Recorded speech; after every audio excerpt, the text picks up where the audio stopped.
And we'll be there tomorrow across the street. 8th Avenue, right across the street in Moynihan Train Hall. So if you're going to that game tomorrow and you want to hang out early, our show starts at 3, as you know, and we will be there. So make sure you hang out with us.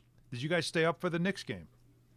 I went to bed at the half, and then I couldn't sleep because I wanted to know what was going on. And I guess I just told Alexa, what's the Knicks score? Because I was trying to listen for a bit, and they were down by 9. And then the next thing you know, I get an update, like there's 4 minutes left in the fourth quarter, and they're up like 15, 20 points. Like, wow, that's a quick turnaround. So bizarre. For a team that was down 9 at the half, right? It was like 9. They just mailed in the first half pretty much, but then they woke up and ended up winning pretty easily. But what was the last score that I got? It was like 82-69 maybe? Yeah. And then the next time I checked, they're up, 125. It was ridiculous. Yeah, it was one of those flip the switch games. I love the bat the bunny thing that you always say, because that's really what it felt like. That first quarter was so annoying. 41 points they gave this Jazz team. I defy you to name one player who played for the Jazz last night. You could name more players that don't play. Yes, you definitely could. But it's just soft defense, whatever it was. But yeah, they went on a 20-4 run in the second half and kind of were like, all right, we're done. We're done messing around. And they won the game going away. And that's what they do. Like when they win games, as frustrating as they are, because we do, and I'll keep saying this, we magnify the losses more than we talk about how they win and what they do when they win. And we are at that point now where it feels very Yankees. Do you know what I mean when I say that? Because all throughout a Yankee season, especially last year, it's like, well, when they go on a good stretch, it doesn't matter until October. If they lose, well, this doesn't look good for October. It's always about October with the Yankees. It's never about a regular season. If they win the division, nobody cares. Right? It doesn't matter if you win the division. It doesn't matter if you have the best record in baseball, because everything continues to be based on how good they are when it matters most. I feel like the Knicks, after going through a bunch of playoff runs the last couple of years, this group seems like a team that's like, can we just get to April? Like, who are we playing tonight? Whatever. Like, they don't seem to turn it on. I think it's dangerous. I don't like it. You can get bad habits this way, but it's a weird mentality that I think I'm trying to figure it out. But that's what it seems like with this team. But I think it's based off a narrative that no longer exists. Because I don't know if it's so much of being a perennial playoff team like the Yankees. Yankees are a perennial playoff team, so they can wake me up in October, because 95% of the time they're going to be in October. They're going to make the playoffs. This Knick thing is relatively new. The Knicks are not the Yankees. Sorry, they're not. Well, but I mean, this core, though. This right, core. No, but I think that narrative is they were the favorites to come out of the East. Why? Well, 2 reasons. One, because they went to the conference final last year. So, of course, they're going to be in the conversation to be one of the favorites in the East. Mm-hmm. But the reason they were the clear-cut favorite is because Halliburton and Tatum went down, and the path seemed to be easy. Well, now that we fast-forward to March 12th, guys, path isn't easy anymore. Right. So doesn't the narrative change? Yes. Because Tatum is back. Boston was a force even before Tatum came back. All of a sudden, Detroit's a thing. All right? Whether you believe it or not, I'm still not sure. The Cleveland Cavaliers went out and made a trade for one of the better players in the league in Harden. So the path all of a sudden got rocky and hilly and difficult. So why are we still going and basing everything off the narrative of, they got to get to the NBA Finals or it's a bust of a season? When do we pivot, guys? When do we say, you know what, is that the goal anymore? They certainly haven't played like a championship caliber team consistently this year. Boston now has changed the narrative. Detroit has changed the narrative, especially the way you played against them. So why are we talking about something back in October when March is a completely different animal? Why? But what you're saying, I agree with everything you're saying, but none of it changes the mentality that the team has about themselves. Their belief that we are a team that does this. We show every year. We don't just mess around when the playoffs come. We can actually have a bit of a playoff run. Last year we were within a whisker of going to the finals. Even though everything you're saying is true, you know what I'm saying? It doesn't change their constitution as a team. So, but I hear what you're saying from a fan standpoint. The whole thing has changed. Our expectations probably should have changed. Well, because we thought, honestly, let's be honest, and tell me if I'm wrong, that when the season kicked off, if you said March 12th, the Knicks would be third, you'd be like, what? Third? Who's ahead of them? Yeah, if I told Detroit you Pistons? in October, if I said to you Boston would be the second Right.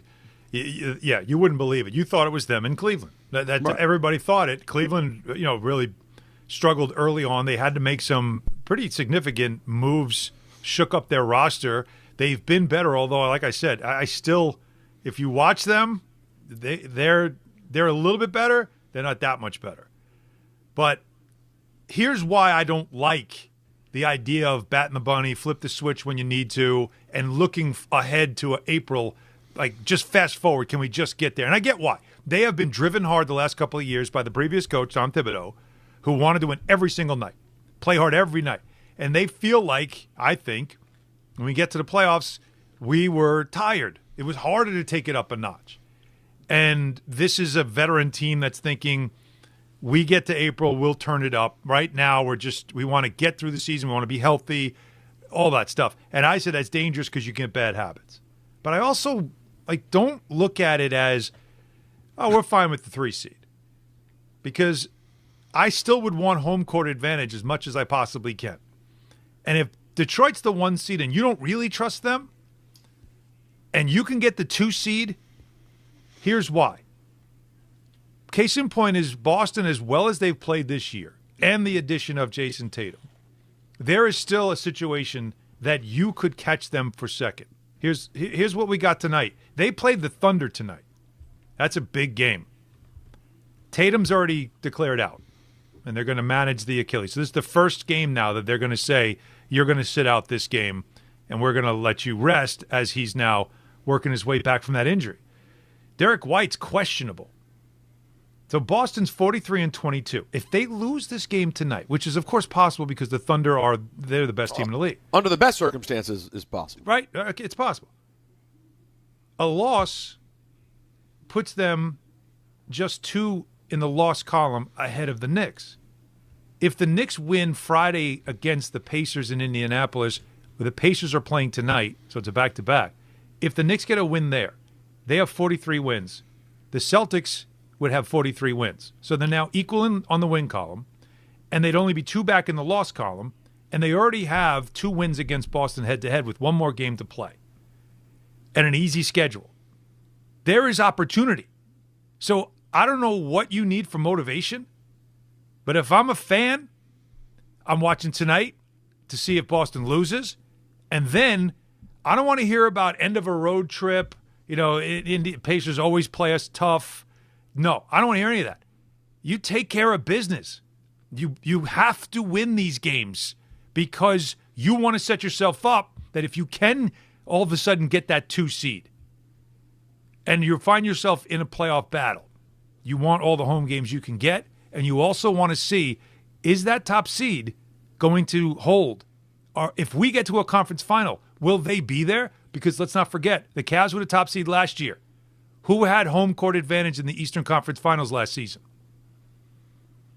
The Knicks did, because the Cavs weren't there. That's right. So keep that stuff in mind. These games right now do matter. As much as people want to say they don't, and maybe fans that want to talk about, they only want to get to the playoffs. This doesn't matter. Oh, it does matter. And because you don't want to be there in May going, if we didn't lose that game to Pacers, if we didn't lose this game to this weak team, we could have had the 2 seed. Everything could have been different. But you brought up yesterday the fool's gold. They could still get there, even if the attitude doesn't change, because it's such a weak game. Like yesterday's an example where maybe if it's anybody else, they get bit. But because it's the Jazz, they still won the game. Yeah. And they'll win the game against Indiana. I know Indiana beat them last time, and they needed tough. A miracle 3 coming out of the NBA Cup to beat them. But now we're a little bit later in the season. I don't think they're losing to the Pacers. They might bat the bunny for 3 quarters, but then they'll find a way to win. Okay. But Alan, they could still mess around. not correct this, not take it seriously, and still finish with the second seed. Boston's schedule's difficult. They're going to manage Tatum down the stretch. They're not going to kill him to get the 2 seed. Mm-hmm. So even if they do everything that you're saying, I don't know if it necessarily answers any of the questions. I don't think any of these questions can be answered. Oh, no, I'm not saying. Until we get to the postseason. Yeah, don't get me wrong. I don't think it's about answering questions. I think it's about just turning it up. Like we saw this team turn it up against San Antonio. A very impressive game. We saw this team turn it up against the Thunder, which was a loss, but one of those odd, you know what, that's a loss, but that was a hell of a battle. Right. We saw them turn it up in Denver against the Nuggets. Like, these are the top teams. We see them do it when it matters. I hated what they did in L.A. I don't know what the hell that was about. And then they had a bad start in Utah. But I have seen them dial it up when they need to dial it up. It's just Detroit is the one that hangs over your head. But, like, this is a crazy stat that a friend of mine sent who works for NBC. They've got a game coming up. And it's the win differential. So, I'm sorry, the point differential in wins this season. So in their 42 wins this season, the Knicks scoring point differential is plus 16.9. It's a good stat, Alan. I'm not going to lie to you. It's a decent stat. They're beating teams. Oklahoma City is 16.8. Boston is 15.9. Like, that's your example of the better teams. When they win, they usually kick the crap out of you. Right? Like that's what that says a lot. Yeah. But what bothers you is that the losses tend to look bad. And that's the part that you don't like. You don't like the way the losses look. And I think that's why there's so much skepticism about this group. But like is last you want more night, losses like the Thunder loss, where at least it's a fight. The stats can become Tonka truck because last night would not be an example of a blowout, even though technically it was. Last night would be an example of them just not really taking the opponent seriously, not caring, and then they turned it on and won by double digits. So you'd file that in. If you didn't watch the game, you'd file it away as, they did what they were supposed to do. They kicked the Jazz around. They didn't. Well, they did in the second half, 78-52 in the second half. Right, but anybody insane. looking at our text thread through the first half of the game, my what's God, up with first, this? yeah, What's that first going quarter. on? First quarter was unacceptable. But let me throw this out here in defense of the Knicks in that situation. We can't act as if first halves like that aren't just super commonplace in the NBA. So, like, looking up at a team, when I first saw the text, you know that I'm in dad land at this time of night. After I put the baby to bed and I finally settled in here and I see the text, I'm like, oh, God, how bad is this? I go and look, and they were down 61-49. And I'm like, all right, that's striking distance for the Knicks. I'm not thinking. I thought I was going to look, and by the tone of the text, they were still going to be down. They were going to have 25 points. Mm-hmm. But in the NBA, when I see a team down 12 with 2 quarters of basketball left, you know what I'm saying? I don't pass that much judgment. It was 49-31 early in the second quarter. That was the one you're going, are they really going to give this away? But was that the biggest lead? Was 18? 18, yeah, it was the biggest lead. Biggest deficit, if you want to look at it from the other perspective. But and you're also playing Utah. Like, I was also saying, at some point, Utah, who doesn't want to win, is going to dial it back, right? Like, there's always something that happens for those teams that find a way to go, yeah, we don't really want to win, so let's play these guys.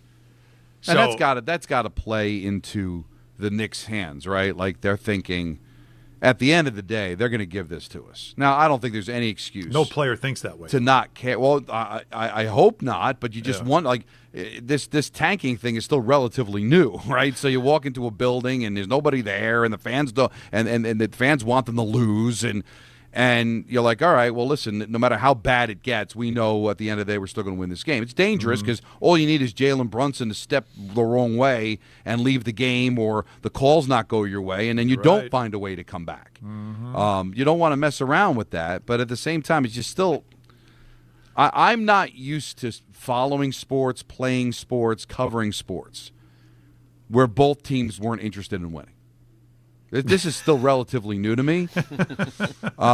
Is it new to you? Maybe it was going on and I just didn't know, or maybe they did a better job of hiding it.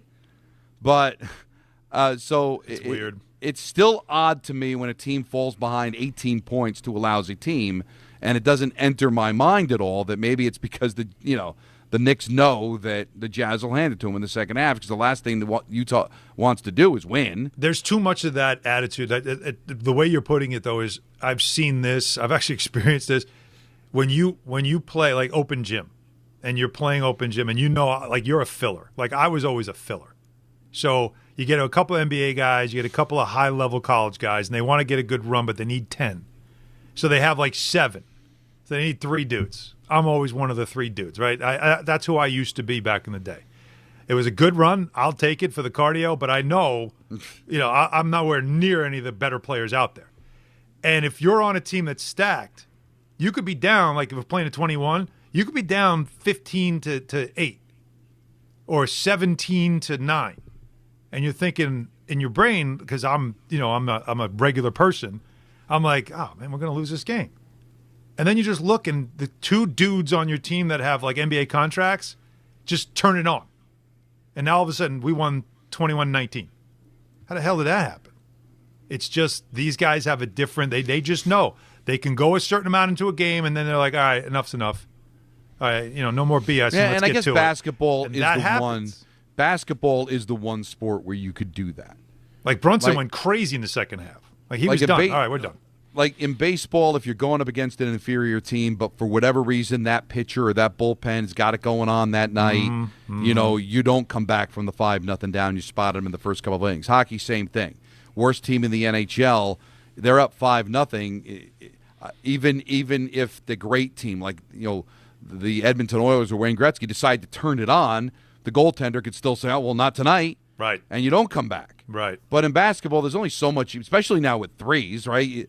You're taking undefended shots, and they're going to go down, and sometimes there's like literally nothing you can do about it. Or right? All right, we're done goofing off. Now we're locking in defensively, and now all of a sudden things that were coming easy to the team that was beating you, the water's off, and they don't know what to do. It's just I'm not saying that it happened late in the third quarter yesterday, and the whole tide turned immediately. But I don't like it because I don't like that as a habit. I just think this is not what you do to build the right habits with 15 games to go. So, 800-919-3776. The door's open for the 2 seed. The Knicks haven't shown you the last couple of games that they're really that dialed in on trying to accomplish something in the regular season other than let's get to the playoffs healthy and let's make sure that we have a decent seed.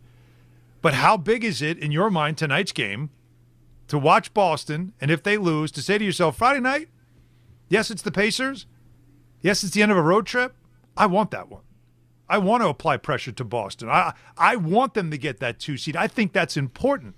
Or are you among the fan base, like Don believes this, that I know you said a couple of times, Don, where it's like nothing's going to matter until we get to the postseason.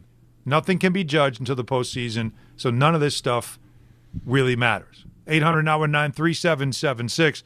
We've got a couple of calls already there. You got to get more on the board to be part of the conversation. A lot more to get to today, of course. Again, St. John's won today. They'll be in the semifinal tomorrow. We'll be at the Irish exit at Moynihan Train Hall. Come hang out with us. And if you're going to that game, because it's the first semifinal, we'll be there at 3, starting our show. Come hang out and pregame with us, certainly there.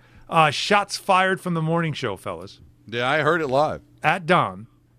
Oh, you heard this live, Don? Oh, yeah. I listen when I'm taking the kids to school. Same. It's a really good show. I have not heard this yet. It caught my attention because it's something that we've been talking about regarding the Jets. And it's a very consistent message they have sent to Don about what he feels next season should be about for the Jets. And I feel I'm mocked by it. Like my opinion, he said. My opinion is yo-yo. I mean, after hearing it, it did sound like that. So Don has a response. And as a Jets fan, which side are you on this one? You don't want to miss this conversation. More to get to with you. We're just getting started. Your call's a big part of it. 800-919-3776. Don Hahn Rosenberg, ESPN New York. Good Karma Brands is proud to be an equal opportunity employer, providing equal employment, development, and advancement opportunities to all teammates and applicants. To learn more about careers with us, please send an email to talentacquisition@goodkarmabrands.com. That's talentacquisition@goodkarmabrands.com. March is here, and the madness is underway. Schweppes offers above-the-rim refreshment and is proud to sponsor the Big East Conference. Take a break from the action with a Schweppes Seltzer. Enjoy 7 refreshing flavors, such as black cherry, lemon lime, cranberry lime, and strawberry mango. Each Schweppes Seltzer flavor provides a perfect touch for any occasion. Schweppes, a sparkling tradition since 1783, and the perfect way to elevate your everyday refreshment. Stop by your local food bazaar to get your favorite Schweppes Seltzer for a slam dunk experience. FanDuel is giving all customers a profit boost every single day through March 15th. From now till that final 68 is revealed, you're getting daily profit boosts for a chance at boosted winnings on your college basketball bets. Trust me, you do not want to miss a single day. Build a same-game parlay for a shot at a bigger payout, or try live betting and jump in after tip-off. Best of all, with FanDuel, you get paid instantly when you win. Just visit FanDuel.com/local to get started. FanDuel is giving all customers a profit boost every single day through March 15th. From now till that final 68 is revealed, you're getting daily profit boosts for a chance at boosted winnings on your college basketball bets. Trust me, you do not want to miss a single day. 21 and over, physically present in New York, opt-in required. Bonus issued as non-withdrawable profit boost tokens. Restrictions apply, including any token expiration and max wager amounts. See terms at sportsbook.fanduel.com. For help with the gambling problem, call 877-8-OPEN-WIRE. Text OPEN-WIRE 467-369. If you've been injured in an accident that wasn't your fault, then you need a lawyer who knows New York's unique personal injury and workers' compensation laws. At the Parisman Firm, they have decades of experience handling all types of accident cases and a proven track record of delivering huge results. Their team has already recovered nearly $1 billion for injured New Yorkers. From construction to car accidents and slips and falls, they've got you covered. Call the Parisman Firm now at 718-WORKERS, where your case is their cause. Get the justice you deserve today. Hey, it's Alan Hahn. Rings End is your locally owned Benjamin Moore retailer. They're your store for quality with a full line of brilliant and durable Benjamin Moore paints. They're your store for inspiration with thousands of colors and a variety of sheens. And Rings End is your store for expertise with one-on-one advice for contractors and homeowners. Insist on Benjamin Moore paint from Rings End because the gorgeous color you love can't be matched in another brand of paint. More people trust their hearts to New York Presbyterian than any other hospital in New York. It's because New York Presbyterian has the most experienced cardiovascular doctors, treating a full range of heart conditions, from heart failure to valve repair, with the most advanced treatments. Find a doctor at nyp.org/heart. New York Presbyterian. New York Presbyterian Hospital, based on U.S. News & World Report 2025 to 2026 cardiology, heart, and vascular surgery rankings. This is Bart and Carlin on ESPN New York. Phil Simms with us. I'm the skeptic. Why is it going to be that much different for Geno Smith with the Jets when the Jets have been as much of a problem as the Raiders have? I still see the talent. I think he's going to fit Frank Reich very good on the offensive side. It's a good situation for him and a good way to show everybody he can still get it done. Bart Scott, Chris Carlin, weekdays at 10 a.m. on ESPN New York and streaming live on YouTube. Now let's take a look at the traffic with Brandy Scott. Thanks a million, guys. Good afternoon. Big East quarterfinals going on over at MSG. Right now, Seton Hall on the court against Creighton. If you're going to head into Midtown, stick with the west side over the east side of town. FDR just jammed in both directions between East Houston and the Triborough Bridge. Rough ride on the inbound Gowanus Brooklyn. A broken down tractor-trailer in the right lane by the Prospect, hitting the brakes there from the belt merge. You stay packed on the eastbound BQE heading into Queens. Inbound George, upper deck, some roadwork on the span, about a 15 to 20-minute ride. Rough ride on the Cross Bronx westbound, heading over to the outbound George. Broken down tractor-trailer on the upper deck, blocking 2 lanes. You're slammed there from the Bruckner on through. Outbound Lincoln Orania 10 to 15. Outbound Holland close to 30. This report is sponsored by the New York City Department of Transportation. Speeding ruins lives. Drivers, watch out for pedestrians and cyclists and slow your turns to less than 5 miles an hour. I'm Brandy Scott on 880 ESPN New York. We expect our information in real time.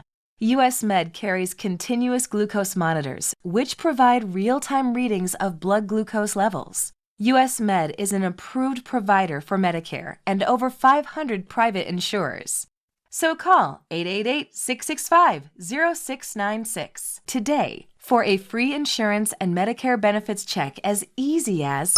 That's 888-665-0696. I'm Boomer Esiason. My mom died from cancer. She was only 37 years old. She didn't have life insurance, and that was devastating for my family. That's why having life insurance is so important to me. Ethos makes it fast and easy. Get a quote in seconds, apply in minutes, and get same-day coverage. You can get up to $3 million in coverage with no medical exam. Get your free quote at ethos.com/play. That's ethos.com/play. Paid spokesperson. Time spent on application may vary. Online health questions required.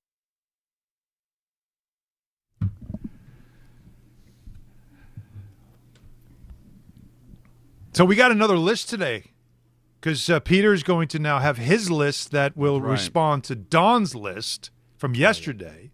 Kidding me?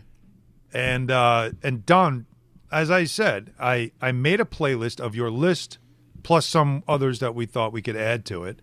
It came to 10 songs. Right. I wanted to see if I could get home without completely breaking down. Didn't happen. Didn't happen. Imagine sitting in traffic and you're just absolutely losing it. That's what your list does. That's what your song list did to me. Well, you worked. think of it differently when you have a son or have kids. It's true. Now remember, my response to Don's list, Don was specifically talking fathers and sons. Yep. The fight that we got into was about sort of, it's confusing because we're idiots, but tone and emotion and things of that. One would say morons. Some would say morons. But so my list isn't about, one particular relationship.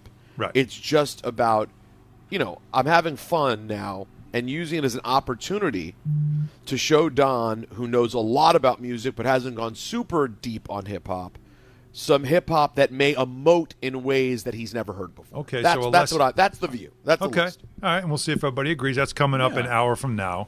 Right? No, 2 hours from now. 5:30 we're doing? 5:30. 5:30, right? 2 hours from now. But you know what time it is now? Before we get to calls, 800-919-3776. I know what time it better be. How you living? What? It's not that time. What? It's time for a tournament update. Oh, yeah. Brought to you by Schweppes. Oh, I was wrong. You were wrong. Well, in this case, we're going to do a tournament update. Okay. Quarterfinals of the Big East tournament going on at Madison Square Garden. St. John's already with a win today, 85-72 over Providence. Zuby Ejiofor, 21 points, 10 rebounds, 5 assists. He had a hell of a game. St. John's now awaits the winner for the first semifinal tomorrow at the Garden, the winner of Creighton-Seton Hall. Seton Hall right now at the half, up 33-26. So we'll keep an eye on that score and what's going on there. And the reminder, of course, we will be right across the street from the Garden tomorrow doing our show at the Irish Exit at Moynihan Train Hall. We're there at 3, as you know. Our show starts then. If St. John's plays at 5:30 in that semifinal, come pregame, hang out with us, and then just go right across the street to go watch the game. All right, that's the tournament update presented by Schweppes. Schweppes delivers above-the-rim refreshment.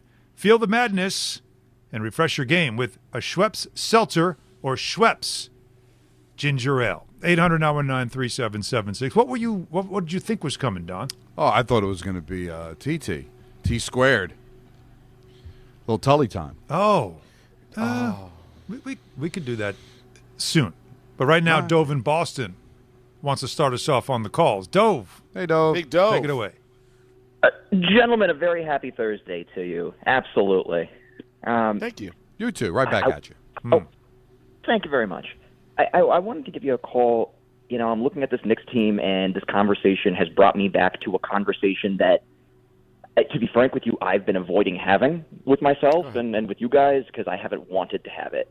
I want to take us back in the time machine, if I may, all the way back to May of 2024, when Reggie Miller made the very public statement that the Knicks were frontrunners. And I remember, myself included, everyone was incensed. It was a Thibodeau team. How could you possibly make that statement? This team worked so hard, et cetera, et cetera. 2 years later, we've made a lot of changes. We've brought in some key pieces like Mikal Bridges, like Cat, like Mike Brown.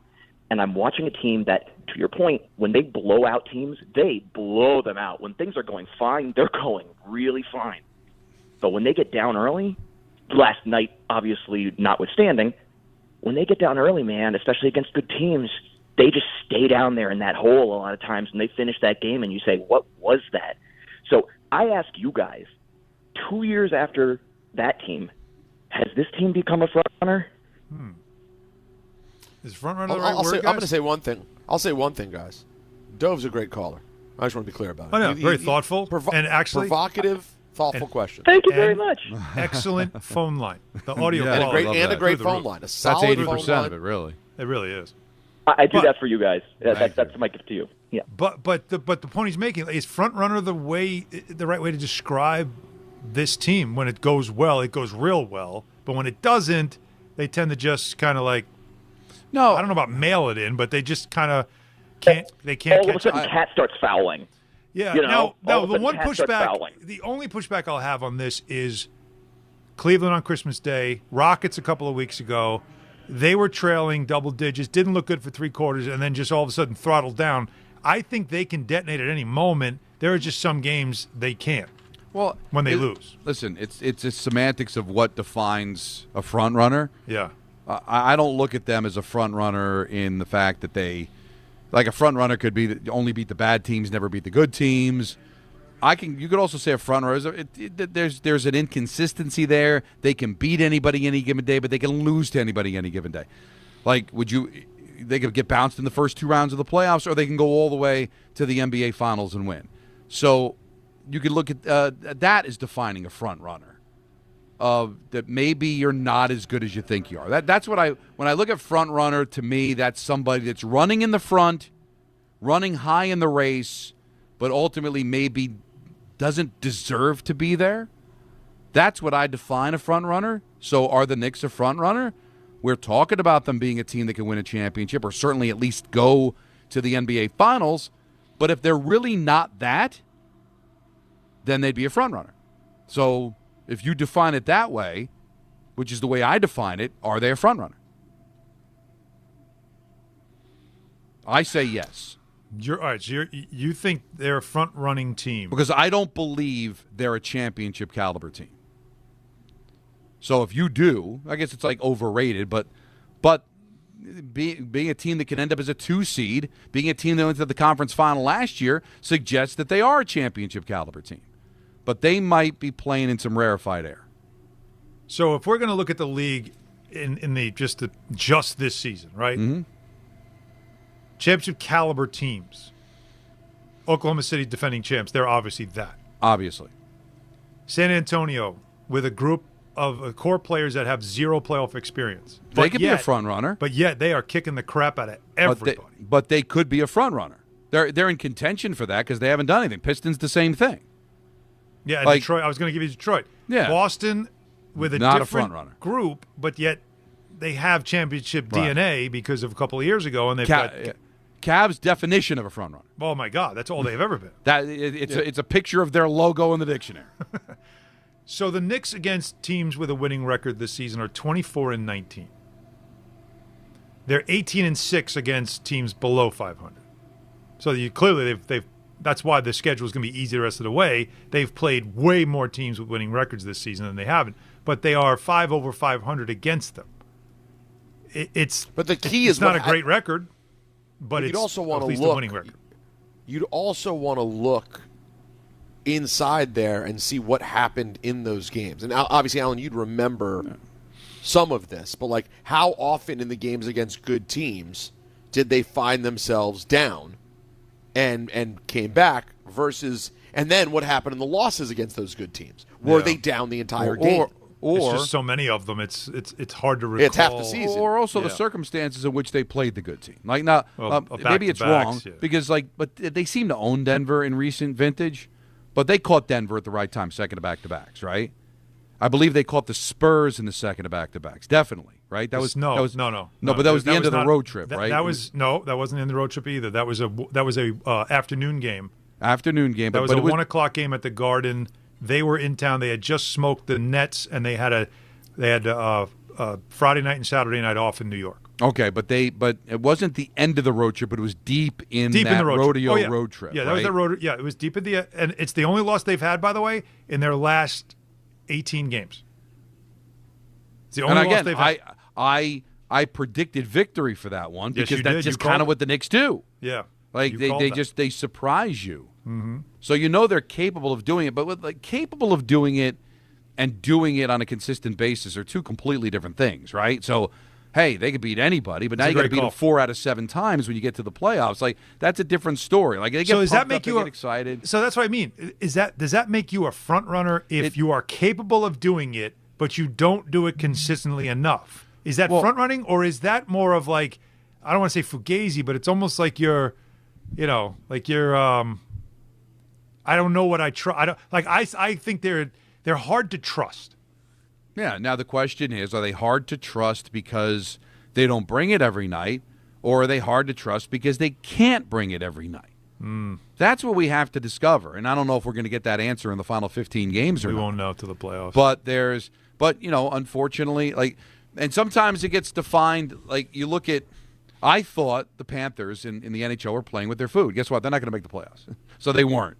They just ran out of gas. They had too many injuries. Couldn't do it, right? Mm-hmm. But last year when they fell out of first, I think they finished in third, they were just messing around because they had the pedigree. They didn't feel like they had to take these games important because they won back-to-back championships, went to the Stanley Cup Final 3 straight years. But the Knicks aren't that. So, yeah, maybe they are not taking themselves seriously enough or taking the game seriously enough, but maybe they just can't. They can beat anybody, they can lose to anybody. Is that on them mentally, or is that just, hey, that's who they are because they're not as good as we think? Yeah, I don't know the answer to it. I've said their ceiling and floor might be the widest gap of the top 4 teams in the league, top 5 teams in the league. It just feels like that's the thing with them, what we've learned during the regular season, and we won't really know until the playoffs come, is will that team from last year show up again where it's just every time it's a close game, they find a way to get it done. Let's go back to the calls. Vinny's in Staten Island on the Knicks. Vinny. What's up, guys? What's up, baby? Got a point about the Knicks and one point about the Jets. I agree with Hahn and Don. You just can't turn it on in the playoffs. You got to win a series. So where they're taking off, say against the Utah or the Lakers, who's to say they're not going to do that in the playoffs? You just can't. You got to play hard during the whole season. That's the way you win a championship. Yeah, you want to build habits, right? Consistency is what championship. It's so true. You don't want to get into this habit of, well, I can just relax. Like, if they have to, you can't do it for 82. But you're down to 15. You got to start dialing up the competitive nature so that it just becomes muscle memory at this point. That's the part that worries me the most, is you don't have that momentum going into the postseason. But we also have seen teams have bad finishes and just turn it on. I think the thing about the Knicks is that we don't know what they are. Is that what we're coming? Is that the conclusion we're coming to? Well, we don't know what they are because we thought we knew what they were. We thought they were the favorites to win the East. And it wasn't their fault circumstances changed. All of a sudden, Detroit became a juggernaut. Tatum came back. And Boston played great even without Tatum. But the thing is, I actually don't think that's why. That, to me, doesn't have anything to do with why we don't know who they are. Detroit could have been what Detroit has been. The Celtics could have gotten Tatum back. And the Knicks still could have played in a way in which we go, no, we still know who this team is. Mm-hmm. And again, I know Alan's made a point, and he's right. We are overemphasizing those Detroit losses, but it's hard not to when that's the team you will likely have to deal with if you want to get to the final. That's why I don't think it's over. I don't think you have to give them the appropriate attention. Those are the 3 losses because of who it is, and that you probably will have to get through them. That's the one that stands out the most, is like getting to the finals. Can we all agree? Getting to the finals has to be the least they do this year to make it feel like a successful season. I know, but the finals? Getting to the NBA finals is the least. I actually don't agree. You don't agree I with think that? they have to. Not no, I think anymore. they have to look. I think they have to look great in the playoffs, and I think they have to battle in a conference final. And I think you could still feel good about this team. I'll tell you. I'll tell you why. If that's the case, then we're going back in time to an era that we now talk about how glorious it was. During it, got very frustrating. We'll talk about that. More your calls, 800-919-3776. 4 o'clock hour, what the morning show said about Don, and what I thought was a very reasonable take by Don, that we're shocked as a show that one person on that morning show doesn't quite understand why Don's take is the right take. That's at 4 o'clock. More of your calls coming up. Hahn Rosenberg, ESPN New York. Attention New York Verizon mobile customers. Score a massive win with award-winning Fios Home Internet for an incredible $20 a month guaranteed for 3 years. Switch today for savings you can count on. Call 1-800-VERIZON now. For new Fios customers with AutoPay, mobile and home discount enrollment required. 3-year price guarantee applies to the Fios base monthly rate only. Additional terms apply.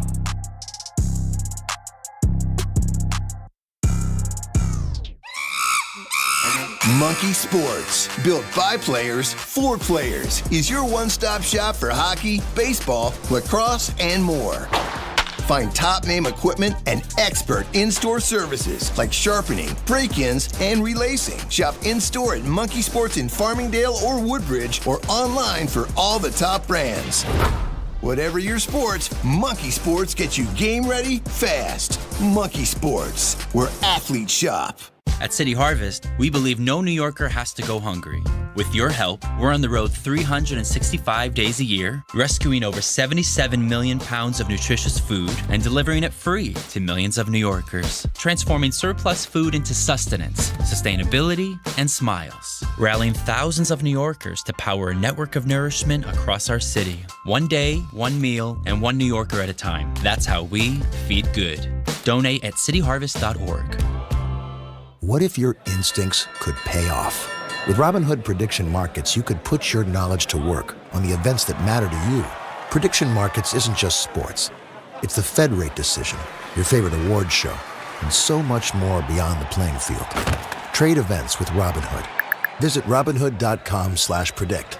That's Robinhood.com/predict. Futures and cleared swaps trading involves significant risk and is not appropriate for everyone. Event contracts are offered by Robinhood Derivatives LLC, a registered futures commission merchant and swap firm. Hi, this is Don LaGreca. I'm big on having the right game plan on the ice and at home, which is why I use Viking Pest Control myself as the pest control provider and proud partner of the New Jersey Devils. Viking has been protecting homes for over 45 years with expert pest control service and solutions tailored just for you. From ants and cockroaches to rodents, stinging insects, and backyard mosquitoes, Viking keeps pests out of your house and out of the play. Bundle pest control with mosquito services and save big. One call, one company, total peace of mind. Visit VikingPest.com. Viking Pest Control, protecting your home inside and out. This is a special notice to U.S. taxpayers owing $10,000 or more to the IRS. Tax Relief Advocates is urgently notifying taxpayers that tax relief initiatives are now available that may significantly reduce or eliminate what you owe. If you're afraid of an IRS lien, levy, or wage garnishment, don't lose hope. You can now take advantage of these current relief programs to end all collections, reduce the amount you owe, and resolve your tax problem. Even if you have years of unfiled tax returns or are already in a payment plan, you may still qualify for significant relief. Struggling taxpayers can now get relief they need during these hard economic times. A hotline has been established by Tax Relief Advocates for you to call and see what you qualify for. They are A+ rated with the BBB and have over 1,000 5-star reviews. Don't wait. Call 800-575-9087, 800-575-9087. That's 800-575-9087. Or simply visit TRA.com.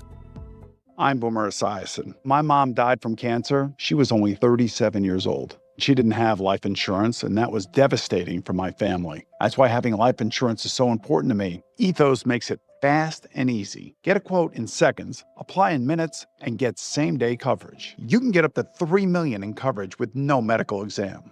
Get your free quote at ethos.com/play. That's ethos.com/play. Paid spokesperson. Time spent on application may vary. Online health questions required.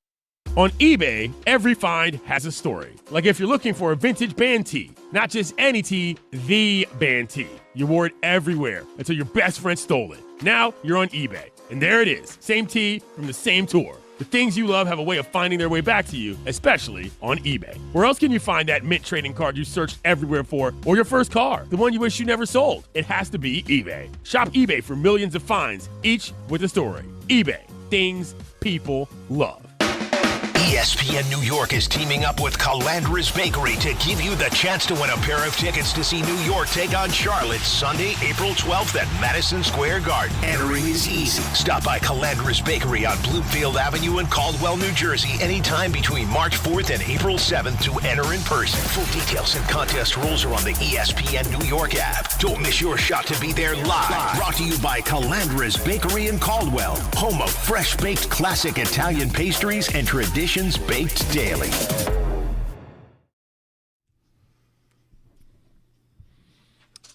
All right, so we'll get into the NFL in the 4 o'clock hour as free agency continues there. And, boy, that Maxx Crosby story continues to get interesting. What's the with latest Vegas. There? Well, he first of all, he did his whole farewell thing. Yeah. And then now he's doing he has a tweet of The Undertaker coming out of the, that whole thing of coming out of the coffin, whatever. And he's like, he's a Raider now. I'm a Raider now. And the Raiders are probably like, Are you? You are technically, but, we might want to. It might be more than just technically now. Yeah. Because I don't know, is it even worth getting rid of him now because of these damaged goods, right? So what are you going to get? Yeah. And I give him credit. He didn't destroy the organization when he left, so he can play there again. And I give the Raiders this. They've been an embarrassment for a long time now.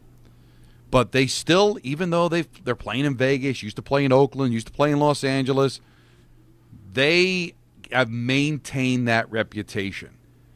Maxx Crosby to me is a Raider. He just doesn't he come off as such? He just comes across as a Raider. Yeah. And so I think if they end up having to keep him, it's not the end of the world. He didn't go scorched earth when the deal happened. Mm-hmm. Even though it's horrible for the Raiders, they're trying to rebuild, and they thought they did by making this deal, and hopefully for them they're able to get something similar. But I doubt it now with the prospects of him not being able to play on that injury for more than maybe just a couple of years.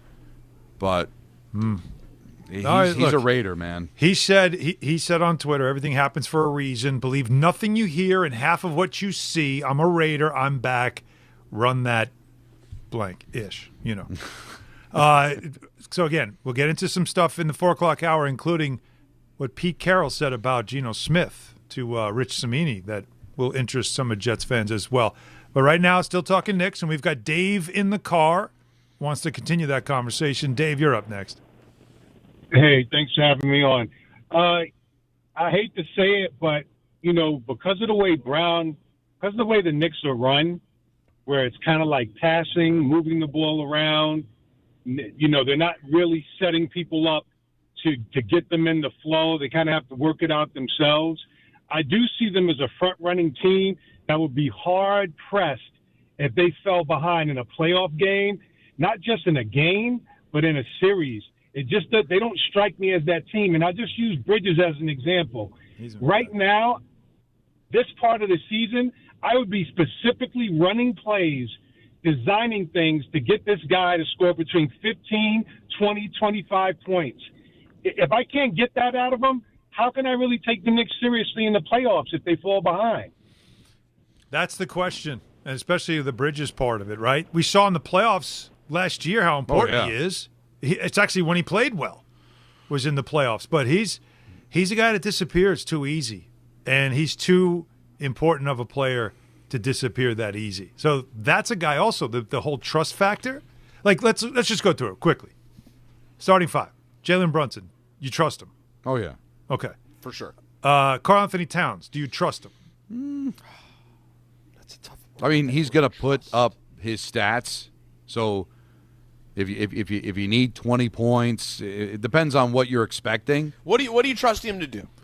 Like for example. Well, you trust he's showing up every night. Like, you're getting something out of him every night. Because I would tell you, the Detroit series, as much as Brunson was brilliant, you don't win that series without Cat. Right. He made some epic shots. But he might take 3 shots in an entire second half of a game 7, right? So is that he'll hit them, but right. I'm not sure he's going to take them. Yeah. All right. So trust is a iffy, right? Yes. All right. OG Anunoby. Yes. Trust him. If he's playing, trust him. Healthy, right. You're trusting him. And now we get down to it. Josh Hart, who some people think shouldn't start. Josh Hart, do you trust him in a playoff series that he's going to show up, do what he does? Yes. Yeah, it's just what is your expectation for him? I trust he's going to be Josh Hart. That's what I mean. He'll be who he is. Okay. Yeah. Like, he's not going to shrink. He's not going to disappear. No. All right, and now we get to Bridges. What do you trust? No. Do you trust him? No. You can't fully trust. You can't fully trust. That out of your starting five, you've got to be able to trust all those guys. Your whole starting five, you have to trust them. Otherwise, you're compromised. Now, he didn't do anything in the Pistons series, but in that Celtics series, he was unreal. Yeah, but that's it. His numbers in the playoffs overall were really good last year, and a lot of people felt like, okay, that was worth the draft picks, right? But in the regular season, just like last year, he's had games where, oh, there he is, and then games where'd he go? Last night was another example of Mike Brown was like, all right, I can't play you down the stretch. I got to sit you because somebody else is playing better than you. Mm-hmm. And that I don't know. As your starting five, to me, your five most important players, you have to trust them every night in the postseason. Now, the thing with Bridges is that you won't trust him going into the game, but you'll know early on whether I can trust him for that game. That's a great point. So you look and go, all right, look, we got him tonight. I trust it. But then the next game, you don't know, and then you go in, no, we don't have him tonight. Can't trust him. Right. And then your bench. And how about this, though? Mike Brown. Do you trust him? I can't say I can't say Mike you Brown. can, right? Like how much is Mike Brown the conversation, guys? With a lot compared to Tom Thibodeau. Well, you kind of knew. Listen, you might have had problems with him overall playing too many minutes, but I think you knew he was a really good coach. But many believe they lost that series to Indiana because he was outcoached by Rick Carlisle. Don't you think that there are going to be times where you're like, I don't know? I think that's where Mike Brown will be judged the most, right? Well, that's why he's here. Like, will he? Yeah, his whole job, the whole reason why this job opened was because there was this sense that, we've gone as far as we can with this coach. Now we got a new coach that's going to take us a step further. Well, and don't forget, the owner back in, when was it? The January? He said it. Finals. We must make the finals. I know, but getting back to your tease, though, that was because there was no Halliburton and Tatum. Right? Let's say Halliburton and Tatum never got hurt. Now, the Knicks still beat the Celtics with Tatum. Would they have been the odds? Would we be saying, the path is there? Or like, it's going to be tough. Maybe some people would have them as the favorite because they beat the Celtics the year before. But the reason that Dolan said that, the reason why everybody had the Eastern Conference Championship or bust was because it looked like the path was never going to be more clear.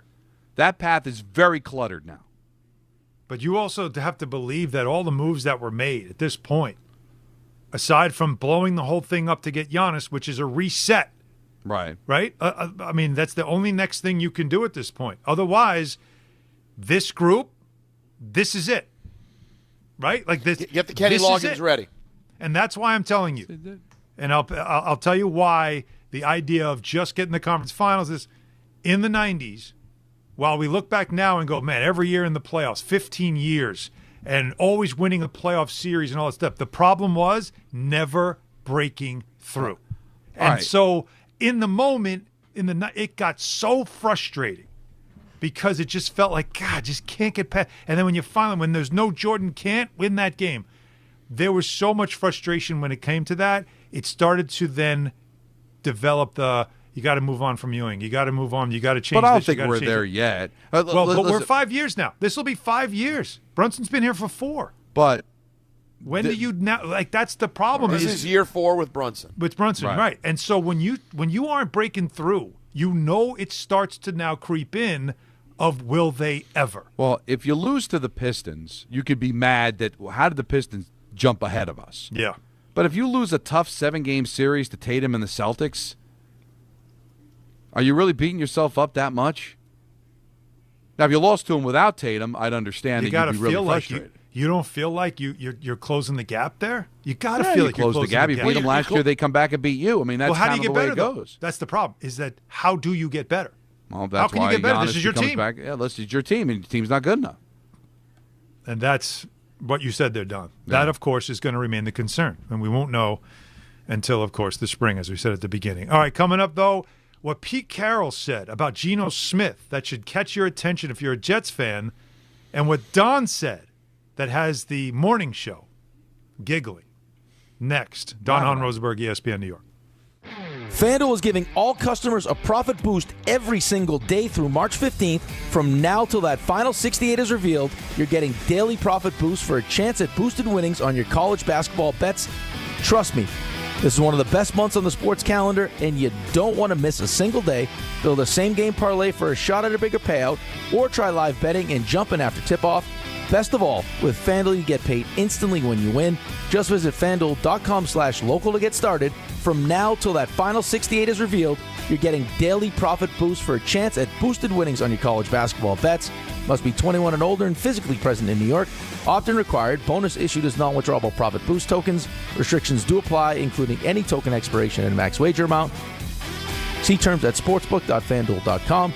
For help with a gambling problem, call 1-877-8-HOPE-NY or text HOPE-NY at 467-369. 25 a month, 5 whole years. Same sweet number in your ears.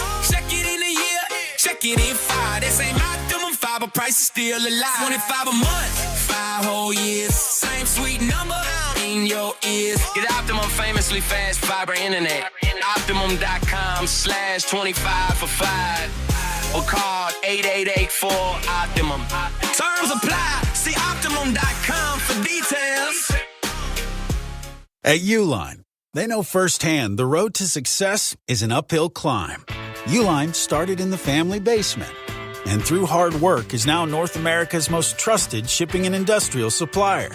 They get what it means to have the support of reliable, hard-working partners. So they keep 41,000 items ready to ship. Whether your company is still in a basement office or expanding cross-country, Uline will be there on your road to success. Visit uline.com. Empower. Ellie here is getting the sleeve she's always dreamed of.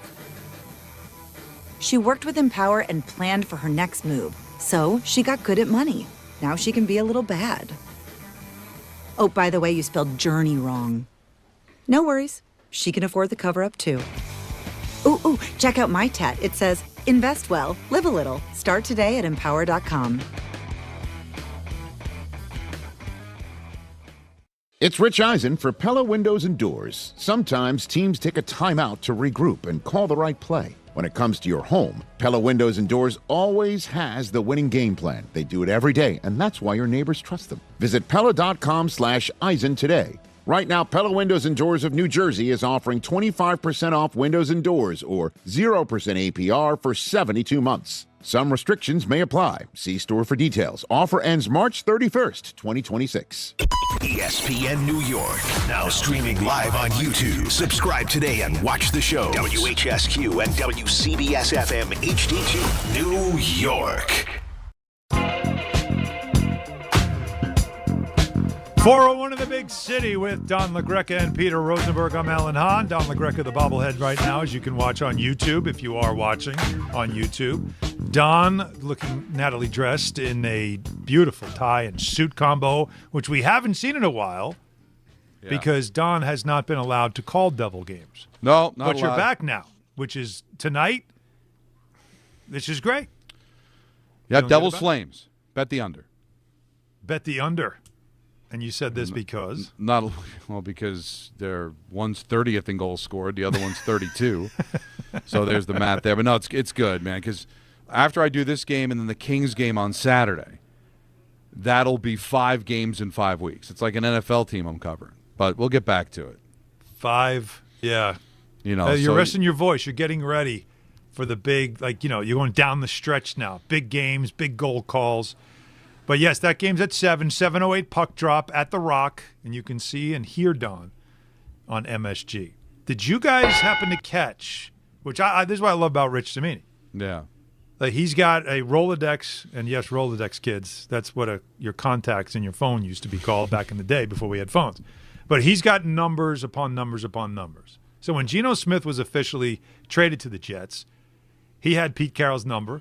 Because, of course, he did. He's covered the Jets since they were called the Titans back in 1964. And Pete Carroll had some interesting things to say about Geno Smith, who he worked with just for one season in Vegas. And he said to Rich, I think I see him differently than a lot of people see him. He said, I love him and appreciate him differently. He also went on to say he's a phenomenal quarterback. He had a fantastic offseason and preseason with us. He comes out in the first game, has a great first game. It was all fitting. It was exactly the right time. Yes, that's right. It was the two first-year coaches going head-to-head. And then he said, then we just faltered and faltered. We didn't do well enough coaching. He blamed himself. He blamed the coaching. Who was the offensive coordinator there? Was it, who am I thinking of? Who was the OC out there? Oh, Chip Kelly. Oh, Big Chip. Yeah, there you go. He said we should have had him better prepared for the things that happened and that wouldn't have happened. He said, I take a lot of responsibility for that. We didn't prepare him well enough in the offseason, even though he looked great and we felt we had everything lined up. It was a very, very disappointing for both of us. So he's taken a lot of the blame for Geno's season last year. Now, remember, again, he did coach him in Seattle. Right. But he got off to such a miserable start. It just wasn't him. We didn't function well early on. Got behind the 8 ball from the beginning. Everybody wanted to blame him for it, and he took it and took it. He said that we didn't get to reap the benefits of our relationship. Now, he just keeps going on here with these quotes about just how much he loves Geno. And he does believe that the Jets are going to be better, that it was a good place for him, and that he thinks the Jets are going to be better off his second time around in New York with the Jets for a Jet team that we don't have any expectations for. He will be, even if he's average, that's way better than anything outside of Rodgers. You know, anything that they had last year. They just did not have any ability to play quarterback. And really, anybody that they brought in, anybody would have improved their quarterback play from the last couple of years, right?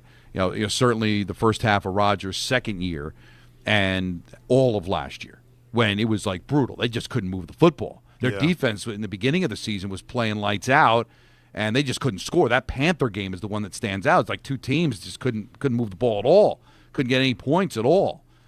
If they had any competent quarterback, they would have won a couple of more games. And that's the whole idea of bringing in a quarterback, to just see exactly how good this team can be. How good is your coach? Are you moving in the right direction? You can't do that without something at quarterback. And I know Geno Smith was bad on a bad team, but you know, 2 4,000-yard seasons in the last 4 years, it just got away from them in Vegas. You know, and maybe it'll get away from them here, but I still think there's the potential. He's mature. He's not a kid anymore. He's had success. Did anybody last year go around saying, you know, the reason that the reason the Raiders are terrible is Geno Smith?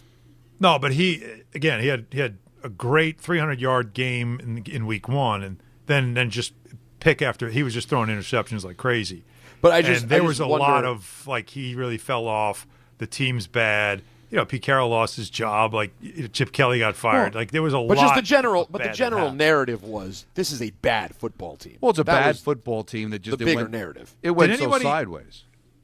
Let me ask you, like you guys tell me, the Geno Smith thing in Seattle. How much were people buying into it? Like, oh wow, he's really turned it around, or was it just one of those? He's having he had a good couple of seasons. Was there this thought that he finally found it over the age of 30? I think. What was his line? His line was like, "They wrote me off and I didn't write back." Wasn't that his line? Yeah, right. I think when it was good in Seattle, it was just giving more credit to Carroll. Like how amazing Pete Carroll is. Look what he's able to do with the quarter. I don't know if anybody really appreciated the job that Geno Smith did there. They just gave credit to Carroll. They gave credit to the system. And that's kind of what they did with Sam Darnold, right? That when he was good in Minnesota, it was, he's good in Minnesota because, look, he's got a quarterback, head coach. We always tend to give credit to the coaching because coaching is so important in the NFL. Before we really believe that it's the quarterback turning around. And then Sam goes ahead and wins a Super Bowl with Seattle, and it's like, well, now we can finally throw the roses to the quarterback. Right. And if Geno were ever able to get himself up and play well, maybe we'll finally get a chance to do that here. But I always felt like whatever success he had in Seattle was credited to Carroll more than it was credited to Geno. So, all right, with what? I ain't right back, though. That's the problem. All right, right back. Let's go. Nah, you know what? He should have left it as it is. Like, he felt like the first phrase, I got to keep it going. Like, maybe they didn't get it. Like, it's almost, Peter, it's almost like retelling the joke. Yeah, if you didn't catch it, so what I said was, you missed the punchline. Is this on? Is this on? But still, him with the Jets now, second time around, with what the Jets are, we know there's no expectations, right? What with him would you say the Jets are now? If you hear what Pete Carroll says about them. And it's almost like Pete Carroll saying, what you saw last year in Vegas was not a Geno Smith issue. It was a coaching issue. And now he's got Frank Reich. What do you feel like? Do you buy that? Because I said the 3 previous years, his numbers are good, averaging 8-9 wins a year. He had 2 4,000-yard passing seasons. It was terrible with Vegas. So what do we believe? Those 3 previous years where it looked like he resuscitated his career, or last season, which is like the drop-off was incredible? Well, I think you're asking the wrong question, Alan. It doesn't matter what Geno Smith is. He's not going to be here very long. The question is, does he have are the Jets ready? Do they have enough around him that just competent quarterback play can mean some extra wins? Right? You got a really good running back. You got a world-class wide receiver, an offensive line that's getting better. Right? You bring in Frank Reich, who works with quarterbacks, that's competent offensively as a coach. That I think that there's enough there that should produce some wins, to produce some points. Right? Right. Whoever the quarterback was going to be much better than last year. You would think so. Where it was just an absolute mess. Now Hall knows, hey, I'm franchised. It's in his best interest to play hard. He played hard last year. We had every reason to tuck a tail between his legs and say, I want the hell out of here. He played hard down the stretch, and you know he's going to play hard this year. I'm sure Garrett Wilson's got a chip on his shoulder, right, to go out there and perform, but probably dying to have anybody be able to throw him the football. It's not going to produce 10 wins in a playoff spot, no. But I honestly, so. I think they could double their wins. They could be a 6 or 7 win team with a competent quarterback. Yeah. What does that do for the Jets? You've talked about how important it is for the Jets to not, as much as fans want this to be a full-on tank season because there's a big quarterback draft and have the opportunity to get Manning or whoever else in the draft and then go from there. And you have fought that notion, Don, that it is more important for the Jets to show something, be functional. Because if you're 3 or fewer wins again, you know the whole thing's getting torn up. You know it. Why is it important for the Jets to at least do this, to have a guy like Geno Smith that can do that for you and get you 6 or 7 wins? What does it do? Moving forward, that what you are doing is working. You know, if I go out and I sign Davis, if I trade for Mika Fitzpatrick, I go out and I get Geno Smith, I've got a head coach that I'm paying a lot of money to, who's got blood in the ground in Aaron Glenn in his second year. I went out and got a really good offensive mind in Frank Reich. I've got a second draft from Uji. That it's working. And that if I double my win total, it tells the rest of the NFL you're moving in the right direction, that you might have the right coach, that you might have the right general manager, that you might have the right pieces in place, that with all this salary cap space that you have, instead of it being air, it becomes now you're an attractive place to play. I want to go play for Aaron Glenn. I want to go play for Darren Muji. I want to go play for Frank Reich. I want to go play for the New York Jets, who doubled their win total. They're moving in the right direction. Rather than the opposite, where none of the moves work. You're another 3-14 season. That's 28 losses in 2 years for your head coach and your general manager. Why am I going to want to go sign there? Why am I going to want to play for the Jets that aren't moving in the right direction, that are a fraction of a second from blowing it all up again? You know, I just got a 30-year-old safety. You think he wants to throw a season away? Think Davis wants to throw a season away? You think Geno wants to be here just to lose games, hurt his numbers, and have the organization just go nowhere again, just so you can go out and get a quarterback that's got, what, a 30% chance of doing something? You gave the stat since 2010, 3. Out of 3 quarterbacks that were drafted in the first round since 2010 are still playing with the team that drafted them. 3 out of 29. And those 3 out of 29. And by the way, those three were MVPs. Right. Josh Allen, Patrick Mahomes, Lamar Right. Jackson. That's it.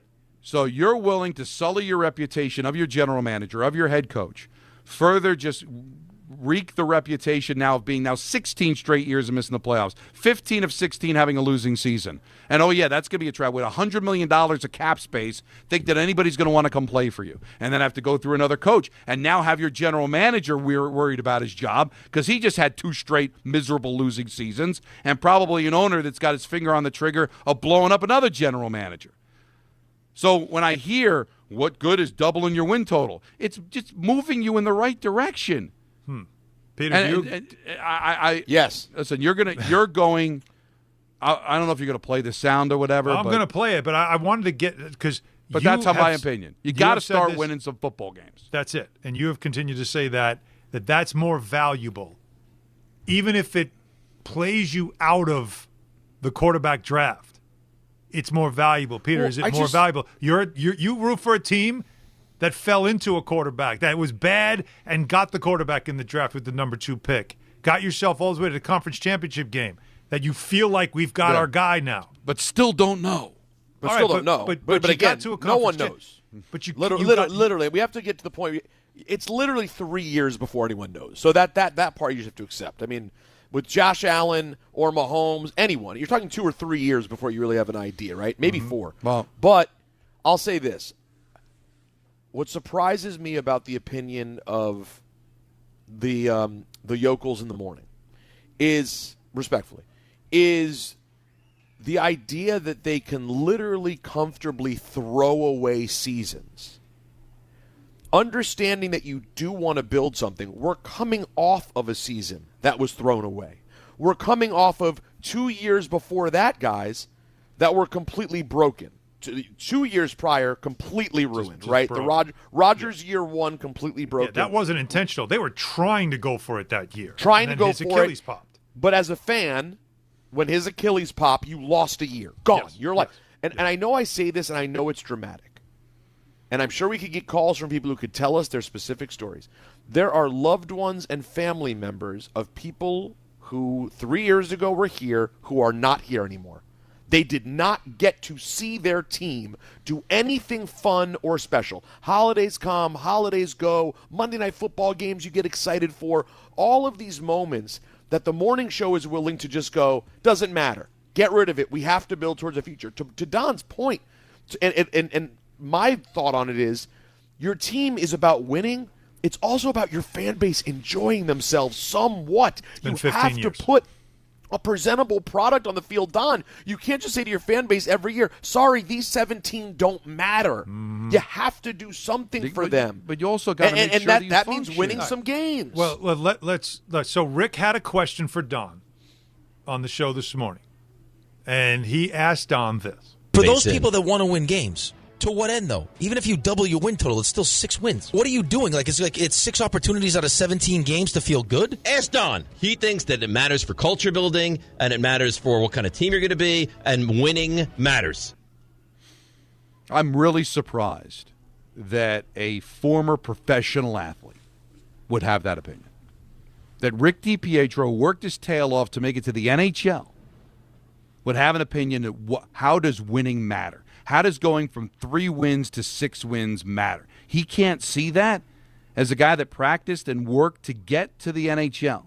How would he feel if he was on a team that were throwing years of his career away so that they could go out and draft the next great player that may actually lead you to the championship long after you're gone, and in all likelihood not even lead you to the championship to begin with? You know how long it took the Edmonton Oilers to get to the Stanley Cup Finals with Connor McDavid? And they still didn't win, but at least they got to the Stanley Cup Final back-to-back years. But it took years for it to finally turn the – so would he be willing to sit there and work his tail off and play for a football team that's just waiting for Godot, waiting for the day that finally the Savior will come, not even knowing if the Savior is going to be able to do anything? Because will that Savior in Arch Manning, whoever it is next year, be able to succeed for a Jet team that has no coach, that has an incompetent general manager that all he does is lose? Like, you don't do these things in a vacuum, guys. The wins mean that what you're doing is working, and now the next pick can pick up where you guys left off and take it to the promised land. I'm really surprised that a guy like Rick, who made it to the NHL, would ask the question, what good would doubling your win total be? I'm shocked by that. Floored. I mean, and not to mention, how are we ever going to learn anything about your head coach if you're losing 15 games a year and everyone's okay with it? Because if everyone's okay with it, as they are, you can't even judge Glenn. Losing the games doesn't matter. Mm-hmm. Don't you have to get an idea? Guys, Don, can you picture a world in which you go into year 3 and you have no idea if Aaron Glenn can coach? How many chances you get, as a wise man once said? You got to find out something about the guy. Yeah, and then maybe you do get that quarterback, and he ends up being a bust. Which 26 out of 29 times since between 2010 and 2019, but a first-round quarterback has not stayed with his team. And if you – all right, and just to further make the point about what good is doubling the win total, is that then that means your general manager – they're trying to win, okay? Clearly, by making the deal that they made with Miami to bring in and signing it, they're trying to get some wins. They are not trying to tank here, right? So now you don't have a general manager because now your general manager went out there trying to win and loses 14 games, 15 games. So now I don't have a general manager, I don't have a head coach. Oh, but I might have Arch Manning. But now I'm looking for the coach. Now I'm looking for the general manager. I can't put anybody around him. And then we fast forward 5 years later, and Arch Manning never materializes because they can't put a competent team around him. And it's another 5 years that you flush down the toilet. It's a vicious cycle that you are in, and I'm living it. So I can speak on it from the experience of the vicious cycle of year after year, realizing this team is not good enough. We have to get a quarterback. How do we get the quarterback? You got to be bad to be in the draft to get him. And it's this the living with losing, waiting for the miracle to happen when maybe sometimes the miracle is in the work and finding and building a team, because it isn't always built through the draft when it comes to the quarterback. There are enough examples around the league that have shown you. We just saw it in Seattle. Seattle moved on from Russell Wilson. Did they draft their next quarterback? No. To win a Super Bowl? No. No. So it can happen another way, and I'm with you, Don. I completely agree. I have covered professional sports for 25 years. I've been around some bad teams, man, and that is a bad culture, and it's really hard to exterminate it. Really hard. And I'll say it again. All this cap space that they can fill with free agents from the line. Who the hell's going to want to come here? They'll just follow the money. So now, in order for me to get free agents, I've got to overpay for everybody, and I got to take guys who are only here really for the money. Which that always works, right? Why did you choose the Jets? Because of the quarterback? Because of the head coach? Because of ownership? No, they just paid me more than everybody else. I like Green, but not Jet Green. 800-919-3776. Charlie in Allendale asked a great question here. Go ahead, Charlie. Hey guys, thanks for getting me on. I think it's a great conversation. Like, well, what do you want? As a fan, I'm kind of lost. I just don't know. We don't know about the coach. We don't have a quarterback. I don't know about the coordinators. I don't know about the GM. So it's just kind of like up in the air. Geno Smith isn't going to be the guy. So it's just another season of, obviously you want to watch competitive football, but so you double your win total. Okay. But the year after that, if you don't have a quarterback, then what? No, but we just said then what? Cycle. Maybe you take the picks and trade up to be able to get the quarterback. Maybe this is the year that Joey Burrow's like, I need to get out of Cincinnati and shakes himself. I mean, who knew? Who knew Sam Darnold? It's just every year. It's just so many ifs. Well, let me ask you, Charlie. Look at this year. We have all the picks this year, but no one's going to give up that number one pick. Like no one's going to give up the pick again next year. Well, everyone thinks, Well, what if you're a team that wait, but Charlie, and Don said this the other day. What if one of the bad teams, like if Vegas is bad again, which by the way, it's on the table. Yeah, they don't need a quarterback. They'll draft Arch. They'll draft Arch Manning. They'll trade Mendoza. Oh, all right. So then You just said I don't you know couldn't that. get the number 1 pick this year. You couldn't get Mendoza then? I don't know that. Maybe Tennessee's the worst team. Trust me, once Arch Manning gets to the draft, everyone's going to be going crazy. Well, Charlie, but again, if that's the case, and that team already has a quarterback, and if they're saying we're going to draft, because Arizona did it. Arizona did the same thing. They took Rosen top 10, and then the next year they got the number 1 pick, and they took Murray. Yeah. So they traded Rosen. Worked out great, by the way. So right. Yeah, but they nailed it twice. You could still get a quarterback that way too. Look, thanks for the call, Charlie. There are other ways, and I think we saw it. We have seen it in the league. It's not always the guy you drafted that leads you. It's almost never winning the Super Bowl. Everybody wants to tank. Explain to me the tank that worked. Your Kansas City dynasty with a quarterback that was taken 10th overall. Yeah, the dynasty before that, New England, took a quarterback that was taken with the 6th round pick. Wilson taken in the 3rd round. Joe Montana taken in the 3rd round. Lamar Jackson's been a 2-time MVP, taken the last pick of the 1st round. Jalen Hurts taken in the 2nd round. Exactly how many Josh teams Allen wasn't tanked? a top 5 pick. How many teams, you got to tank? No, you don't. What you need to have is competent coaching and management. So you say, why do I want to double my win total? Because then it shows that maybe I got a coach that can coach. Maybe I got a GM that can manage. And maybe I'm moving in the right direction. And then I'll try to find a way to get the quarterback. Granted, it's a lot easier to get the quarterback in the draft 1st overall. But you don't do losing in a vacuum. You lose for reasons. And that means that you don't have competent coaching and you don't have competent management. And that's why you finish with the 1st overall pick. But maybe you find another way. I know it's hard. But it's just as hard to find a good coach and find a general manager. All this is important. So when you ask what does 3 wins to 6 wins means? I doubled my win total. I'm moving in the right direction.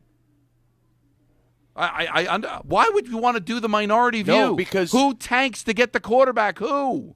And then real quickly, it'd be interesting to break down, if we go look at Super Bowl winners, how many of the Super Bowl winners built to getting there versus how many 3 years prior ripped it down to the studs, completely tanked and started over again. Because if you're saying that's basically what they're saying. We want to get completely to rock bottom and then rebuild. So how many years are you saying then? You're not just giving up next year. No. You're giving up a few years. You're saying it's a few more years from now. There's plenty of examples of shrewd moves and decisions with quarterback that did not include the guy we took in the 1st round. Right. We have that we'll discuss. There's lots of calls on this that we're going to get to as well at 800-919-3776. This definitely feels like a topic that everybody wants to chime in on.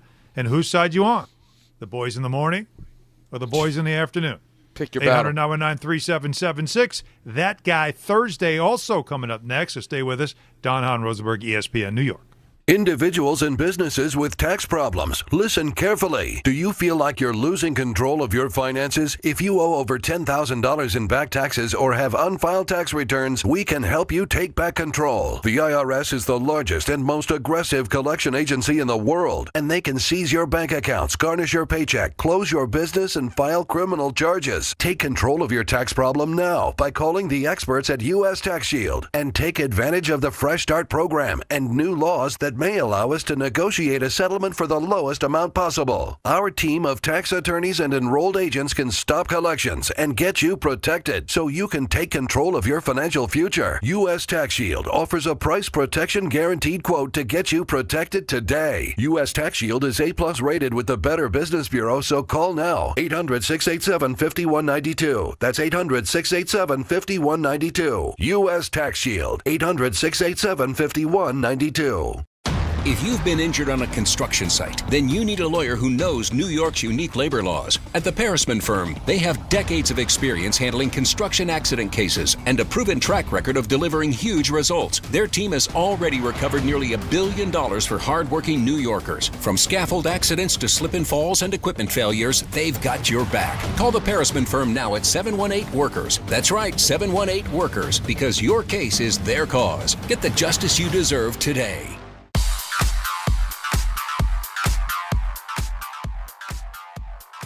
And now it's time for traffic. Here's Brandy Scott. Thanks so much, guys. We've got some snow showers moving through in spots. You can see them over at the inbound, George. Upper deck roadwork picked up. Still might run you about 5 to 10 minutes. Heading over to the outbound side, a crash just picked up on the upper deck in New Jersey. Crawling on the Cross Bronx westbound. You're jammed there from the Bruckner on through. Best of it's the outbound, George, southbound Deegan and Henry Hudson. Outbound Lincoln going to run you about 30 to 40 minutes. Outbound Hone, a 45-plus ride. Just packed on the LIE eastbound heading into Nassau County. Long line of brake lights approaching Jericho Turnpike. You're jammed there from the LIE in Queens. This report is sponsored by the Positive Coaching Alliance. Questions about youth or high school sports? Well, the PCA can help. It's a national nonprofit developing better athletes and better people through youth and high school sports. More info at positivecoach.org. I'm Brandy Scott on 880 ESPN New York. Hey, it's Alan Hahn. Rings End is your locally owned Benjamin Moore retailer. They're your store for quality with a full line of brilliant and durable Benjamin Moore paints. They're your store for inspiration with thousands of colors and a variety of sheens. And Rings End is your store for expertise with one-on-one advice for contractors and homeowners. Insist on Benjamin Moore paint from Rings End because the gorgeous color you love can't be matched in another brand of paint.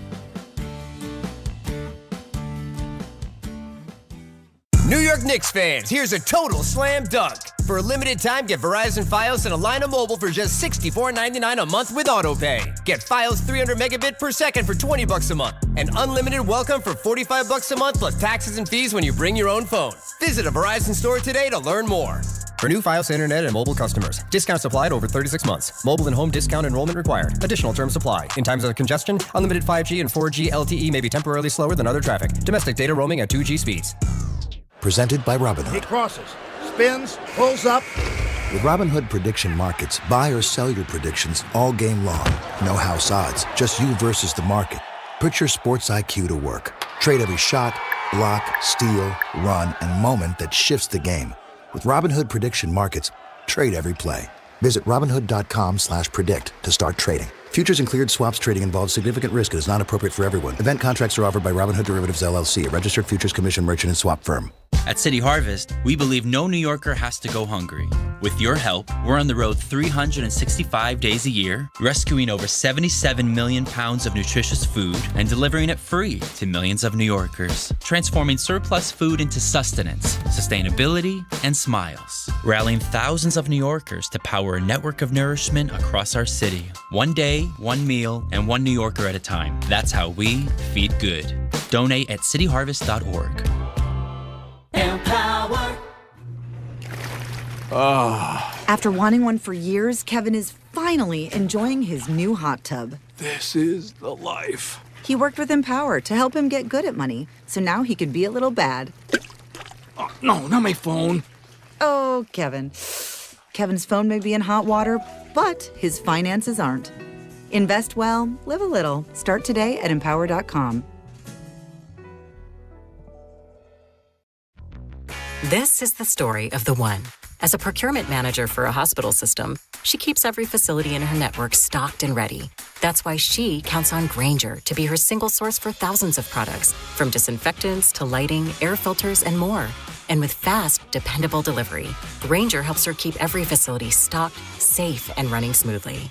Call 1-800-GRAINGER, click Grainger.com, or just stop by. Grainger, for the ones who get it done.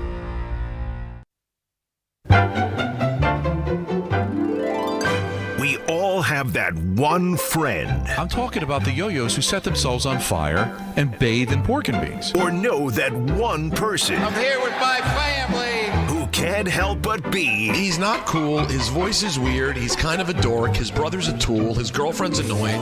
That guy. I didn't know it was banner night. We won't be out for that. It's time for That Guy Thursday. Hey guys, anyone want to play some ball? With Don, Hahn, and Rosenberg. He's just being that guy. Still waiting for somebody to say, yeah, I'll play some ball. It's the best. It might be the best thing that open that we have for any of the stuff that we do. It is fun. So that guy. Can we just all be in unison that guy is Rick and Dave? Ooh. They're being those guys? I mean, if you're not, I'll just take them. But can we all just Thelma and Louise this and just all... I mean, I'm not going to fight you back on it. No. I'll tell you what. You know who else you want to throw into the into the group? Ty Butler. I know Ty's very much into tanking. He texted me during that segment.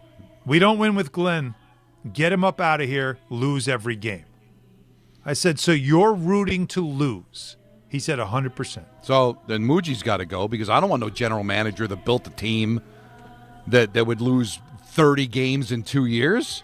Then now I got a new general. Listen, he's here. I'll throw Ty in there too. Here's the reason they're that guy. Okay. I completely respect the knowledge that Rick, Dave, and Ty have about football. And sometimes I listen to them like I'm slack-jawed. Like, I can't believe that they know so much about the players that they know. Like, they really are into football. They know the game. They understand the game. They understand how to build teams. They know the players. They know the players of other teams. How can you know that much football and be that dumb? Because if you walked into a room, right, knowing the football that you know, and walked into a boardroom of an NFL team and said, boys, let's tank, they drag you out by your hair. Like, it's not the way you do things. It's not the way professionals do things. That's why it's a joke what happened in Philadelphia in the NBA. That's why it's a joke what's happening in Utah in the NBA. But in football, you don't do it. These players will turn on you. Their careers literally could be over every time they step on the field. They're not doing that for you, man. And you've got to honor those players by building a team to try to win as many games as humanly possible. So for people that know so much about football to really be that stupid, it is really a dumb opinion. It is. And you ask anybody around the NFL, people that work the NFL, general managers, assistant general managers, players, they are all in unison with me. It's something you just do not do. It is not the way to build a football team. It's yo-yo fan stuff that you should try to be above because you know the game, you study the game, you talk about it on the air. You're not just some fan with a pennant over his bed rooting for their teams. You can afford to do that because you're passionate and fan is short for fanatic. But three guys that pride themselves in knowing as much as you know, to have that kind of a yo-yo opinion, you would be laughed out of any legitimate football discussion with former players, general manager, executive owners. They would laugh at you in your face for having that opinion. Now, I hear everything Don's saying. I don't disagree with a word that he said. The reason it's that guy to me is where do you draw the line on this? You're saying that because Don, you're very anti-tanking in general. Yes. But you can make an argument that whether you call it tanking or not, you had a season where you're anticipating one thing's going to happen. It did not work out. Everything that you could have gained from that season is now gone. A draft pick becomes appealing because you realize now you don't have a quarterback. Whether you want to call it tanking or not, setting up the team so you can get as good a draft pick as possible over the final 5 or 6 games, I think that happens. I don't think that would get you laughed out of a conversation. But in March, to be saying, no, come September, we just want to lose. We're going to go to training camp. We're going to show up in July to OTAs, all right? We're going to put on pads. We're going to go through August. We're going to do the Fakakta pregame schedule. Then we're going to start the year, and we're never going to think about winning games. These guys' careers are limited more than any other sport. You might get 3 years in this league. Tom, what's the average? 3.5 seasons? Yeah, you don't get long to do this. But it's crazy. What we're missing, though, is the example in this town that is the Giants. Sometimes you can just be bad and still find your way to the quarterback of the future. Like, you don't have to purposely lose to find the quarterback of the future. Sometimes you're just not good enough. And the Giants weren't good enough. They won a playoff year, but the head coach wasn't really it. And that proved itself over what, 2 years? And by the time they got to the point where, okay, we really don't have the coach, you still were able to get the quarterback. I understand both sides, but Don, what you said, though, was really interesting. Because it almost feels like the whole idea of we must lose, like, again, Ty, somebody I absolutely love and respect, to say lose every game. I said, you're rooting to lose, and he said 100%. You're right. that screams basement podcast fan stuff. That doesn't tell me when you know how this stuff works, when you know the business like a lot of us know this business. That's not really, like, you could say that stuff because you want to get people to call in and agree with you, but we all know that's not the intelligent approach. And just to circle back, and for Rick DiPietro, former athlete, say, what's the difference between like 3 and 6 wins, doubling your win total? All like, I would say to him is put you on a team, and I'm telling you we're trying to lose. There's no way you want to be part of that. And listen, there's no way. I've been mad at my team. Like, nobody could hate on a team more than a fan can if they realize sometimes you just like, I just want that guy out. Like, I get it. Like, maybe the positive byproduct of going 0-17 is that guy's gone. But I don't know why you would hate Aaron Glenn that much. I mean, they just didn't have a lot of talent. They weren't very good. But for everybody to lose, that Muji's got to go too. And now you're starting all over again. And I will tell you this. I will tell you this, and I know Gary Myers says that Arch Manning would come to the Jets no matter what. He wouldn't pull an Eli. Hey, he has a source saying saying the Jets go 0-17 and fire their coach and general manager, would Arch Manning really want to go to a team that just is starting all over again? Oh, I'll take it a step further. Would anybody of quality as a coach ever want this job? You would once again have to find yourself hiring someone that has no experience, that has no resume, because no one wants the job. You're not getting a John Harbaugh. You know why John Harbaugh went to the Giants? Because they were the New York freaking Giants. Yeah. That's why. It wasn't that he's like, they have a nice roster. No, he went for the brand. The Jets are a damaged brand. And what does You're 0-17 never getting do for a that brand? high-quality coach this way. And nobody, and that's it. And again, you don't do it in a vacuum. There's a reason you go 0-17. As bad as a coach could be, he can't be the sole reason why you go 0-17. So then it circles back to, well, you can't win there. As long as Woody's there, as long as they've got the stench of being the Jets, they'll never win. That you just feed that narrative with every losing season, with every loss, with every fired coach and general manager. And before you start throwing at me that, well, Parcells came after Kotite went 1 in a million, that is a different era. It's a different world. It's a different era. And, of course, as we know with Bill Parcells, he's a New York guy. Like, that was one of those things where Leon Hess went to him and said, whatever you want, I'll give it to you. Right, but they were 1-15. You don't but they have had a guy like that. They had talent. They just that was a miserable coach in Rich Kotite. But you know what? Poorly coached team. As bad as the Jets were, as bad as their reputation was back then, they're the New England Patriots compared to the last 15 years. Right? They were another losing organization, another team that hadn't won. Well, the Patriots hadn't won in a while. Saints hadn't won in a while. Yeah. And now they've taken it to another level. 15 years. Yeah. At least the Jets had moments back in the 90s, right? They had teams like even in the 80s. Like 15 years of lousy 10-win season, otherwise losing every single year.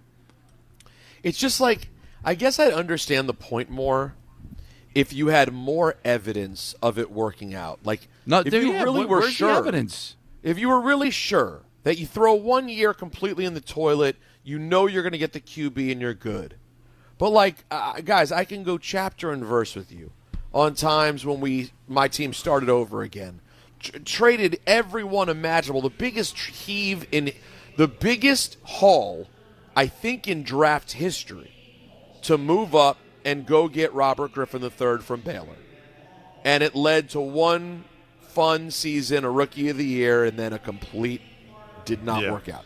Yeah, fell off. And guess what? The guy who stayed your quarterback, who could have been your quarterback for a decade, Kirk Cousins, you got in late in the third round, and you could have gotten him no matter what. Mm-hmm. He was the guy that you should have gotten, and instead you did everything you could to go up to get to 2. So what are we doing? But I also want to point out that this is a much different situation than anywhere else in the NFL. Why? Because no franchise has had a longer playoff drought since the merger than the New York Jets. Like, that's you got to keep that in mind. This is not like, they haven't made the playoffs in a couple of years. This is not something like that at all. This should crush most franchises. This is generationally bad football. Right. And now you want to make it worse. No team, no franchise has gone through something like this since the merger. You have to go back. Think about it. The Pittsburgh Steelers went 24 years. Their drought ended in 1972. That's what you have to go back. Prior to the AFL and the whole merger and all that stuff, prior to Super Bowls, that's what we're talking about. We've never seen this in the modern NFL. Something this bad for this long. And you want to perpetuate it because of hope? 800-919-3776. We'll get to your calls on this and more. Stay with us, Hahn Rosenberg, ESPN New York. Here, and the madness is underway. Schweppes offers above-the-rim refreshment and is proud to sponsor the Big East Conference. Take a break from the action with a Schweppes seltzer. Enjoy 7 refreshing flavors such as black cherry, lemon lime, cranberry lime, and strawberry mango. Each Schweppes seltzer flavor provides a perfect touch for any occasion. Schweppes, a sparkling tradition since 1783, and the perfect way to elevate your everyday refreshment. Stop by your local food bazaar to get your favorite Schweppes seltzer for a slam dunk experience. Hey, it's Michael K, and I love when I get to talk about my friends at PC Richard & Son. It's a local company, family owned, and I trust them, and you should too. Right now, get tax season savings up to 35% off select categories, plus save an additional 8.875% off hundreds of items throughout the store. And in-home delivery is free. Great savings, great service. It's what they do. Get tax season savings at PC Richard & Son today.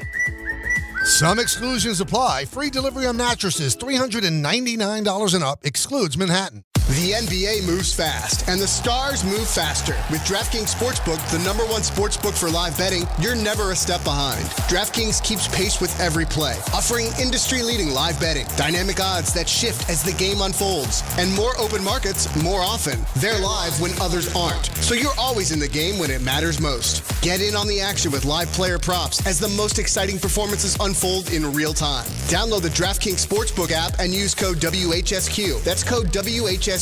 In partnership with DraftKings, the crown is yours. Gambling problem? Call 1-800-GAMBLER. In New York, call 877-8-HOPE-NY or text HOPE-NY 467-369. In Connecticut, help is available for problems gambling. Call 888-789-7777 or visit ccpg.org. Please play responsibly. On behalf of Boot Hill Casino and Resort, Kansas, pass-through of per-wager tax may apply in Illinois. 21 plus age and eligibility varies by jurisdiction. Void in Ontario. Restrictions apply. Hi, this is Don LaGreca. Just like the New Jersey Devils protect their home ice, Viking Pest Control protects your home. And I know because I use Viking at my own place. As the pest control provider and proud partner of the New Jersey Devils, Viking brings 45 years of trusted experience and expert service to keep ants, cockroaches, stinging insects, rodents, and even mosquitoes out of your zone. Their local team builds a personalized game plan that actually works. And when you bundle pest control and mosquito services, you score big savings. One call, one company, total peace of mind. Visit VikingPest.com. Protecting your home inside and out. Evan Cohen here. In life, as in sports, the pros make it look easy. That's why pro golfers like Jason Day, Ben Griffin, and Patton Kazire trust the pros in lawn care. True Green. They have the experience and expertise to give you a lawn worthy of the PGA Tour. And since True Green does the work for you, you get more free time, or more tee times. So stop stressing over your lawn and start loving it. Sign up now at TrueGreen.com because nobody makes it easier to get a golf course quality lawn than True Green, the official lawn care treatment provider of the PGA Tour. Empower. Pete's back on the links with all new golf clubs and hopefully less swearing. Dang, sliced it. He worked with Empower to help him get good at money so he can be a little bad. Heads up! Oof. Talent sold separately. Guy said these were slice proof. At least he has money for lessons. Invest well, live a little. Start today at empower.com. I'm Boomer Esiason. My mom died from cancer. She was only 37 years old. She didn't have life insurance, and that was devastating for my family. That's why having life insurance is so important to me. Ethos makes it fast and easy. Get a quote in seconds, apply in minutes, and get same-day coverage. You can get up to $3 million in coverage with no medical exam. Get your free quote at ethos.com/play. That's ethos.com/play. Paid spokesperson. Time spent on application may vary. Online health questions required. Okay, class, let's begin. Psst, love your boots. I just sold a pair like that on eBay. Oh, really? Yeah, it took like 2 seconds to list, and they sold almost immediately. I've been selling everything lately. Some chunky boots, a faux fur coat I never wore, and a vintage chair that was more of an expensive clothing rack. You know, I actually bought these on eBay. Wait, are you Kitty Sell Stuff from Brooklyn? Okay, quiet, please. Find what you love, sell what you don't. eBay. Things people love. It's DiPietro and Rothenberg's Pickleball Madness. Friday, March 20th at Pickleball Heaven in Medford, Long Island. Come out and watch them play, dominate, or be humbled. Meet Rick DiPietro and see his hot, sexy body and play pickleball with him. Get to play, pickleball with Rick and Dave, and it's going to be great. The show starts at 6 a.m., followed by pickleball at 10 a.m. and a tournament watch party at noon. Come out and see the guys. Enjoy the pickleball and college hoops action. Entry is free and open to the public. Brought to you by Pickleball Heaven. We'll see you there.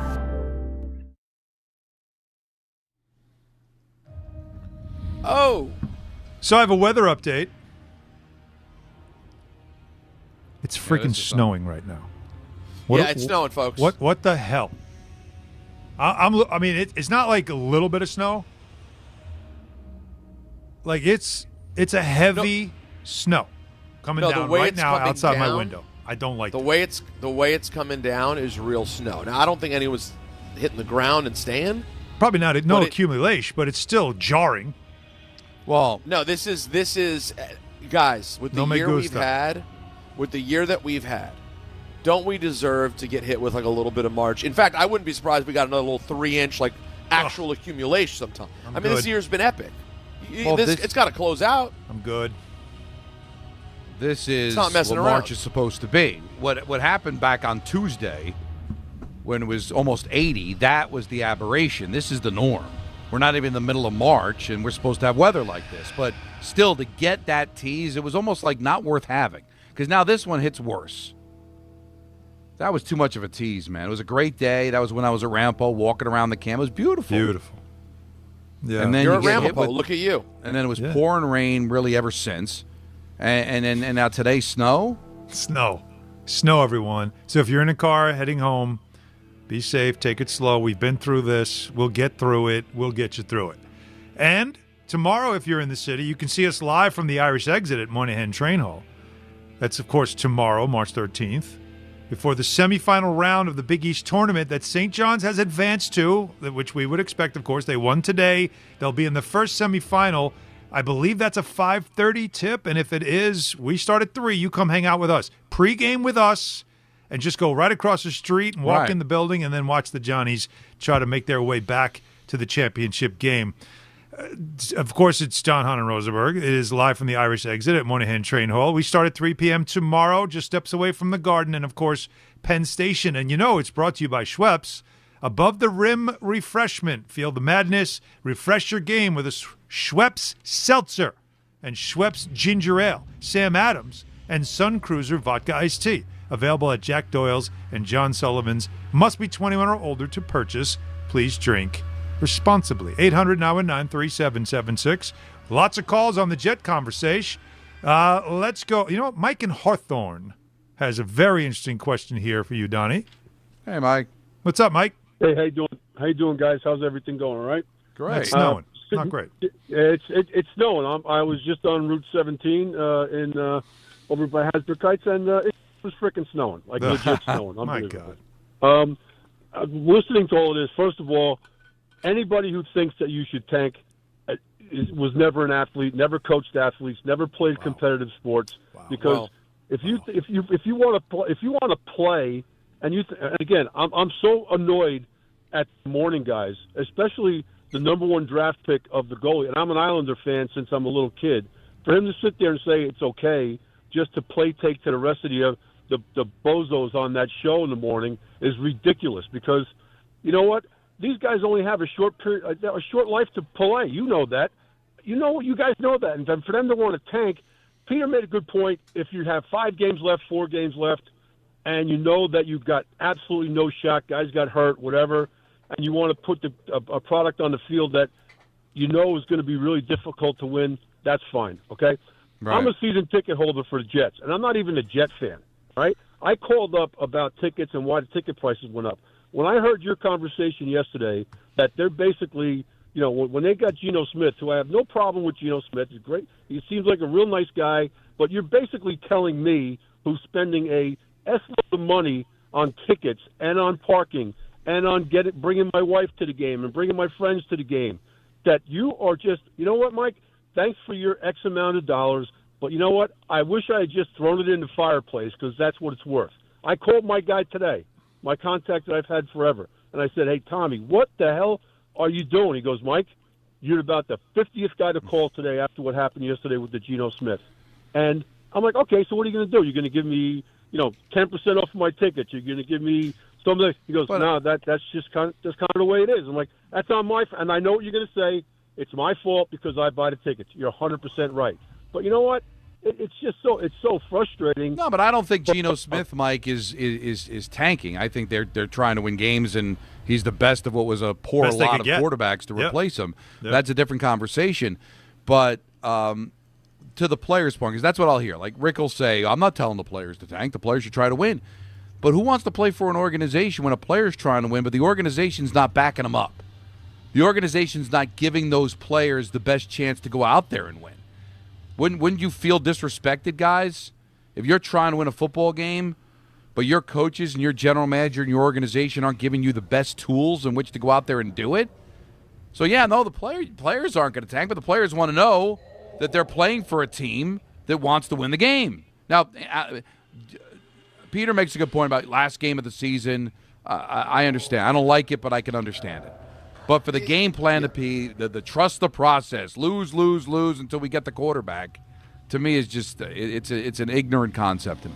We knew they were raising prices well before Geno Smith, and we knew that was going to be the case. They claim it's because they lost a home game last year, so the reason why the prices go up is they don't have as many home. Whatever it is, there was a reason for it.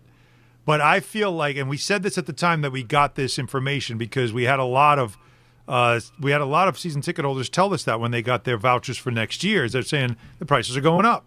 And as an owner, this is tone deaf. As an owner, you've had awful seasons. This one was a garbage season. That's one where you look at your group and you go, listen, we're going to take the hit this year. Yeah. It's not right to do this. It's not right to raise prices. And for all the crap that Dolan gets, it's the one thing he always does with his teams. If we don't make the playoffs, we don't raise ticket prices. Like, that's just a rule that he has. And I think, if you're Woody Johnson, that's got to be something. It's 15 years, man. These are your most loyal customers. And you're going to keep jacking them up? You're crazy. Especially that's that tone fan deaf. base, where at least half, if not more than half, are coming all the way out from Long Island. Yep.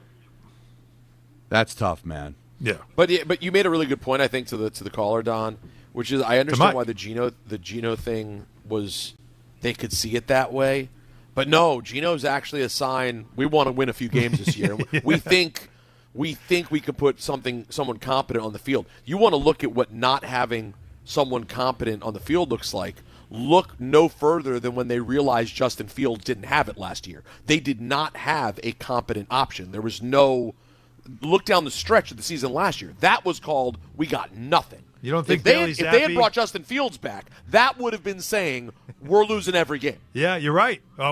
He's under contract. He's our quarterback. That's what we're doing. And they actually decided to do something a little better and say, no, we're not trotting out a guy who throws it at 45%. We're going to bring in a guy who a couple of years ago threw for 4,000 yards. Really quick, before we go to break, I don't think this will hit Peter because he wasn't here, but we're around the same age, Alan. Kofi just sent this to me. Ernie Anastas. ABC. Passed away. No, of course I remember Ernie Anastas. Spent 11 years on WABC TV here in New York on Channel 7, and if you hear the voice, if you see the picture, I'm going to retweet it now. Even if the name doesn't strike you, the face will. Yeah. Spent over a decade on ABC, and what are you going to say? You grew up with him. Yeah, that's literally what you could say. That's a pretty sad day for sure. Oh no, Don, he was on for probably the first 10 years I lived here. I would think. Yeah, for a while. Wow. Oh yeah. No, he was.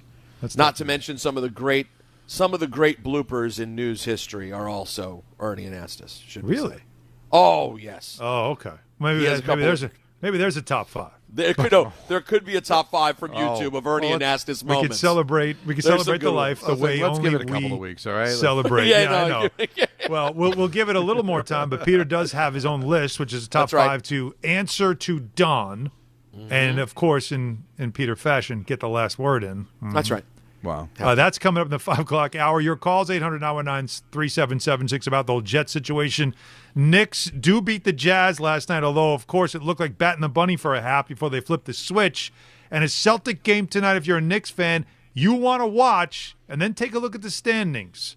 Because with 15 games to go, there are still opportunities that if this team wants to just wake up and get them, they could. So a lot more to get to. Your call is a big part of it. Stay with us. Hahn Rosenberg, ESPN, New York.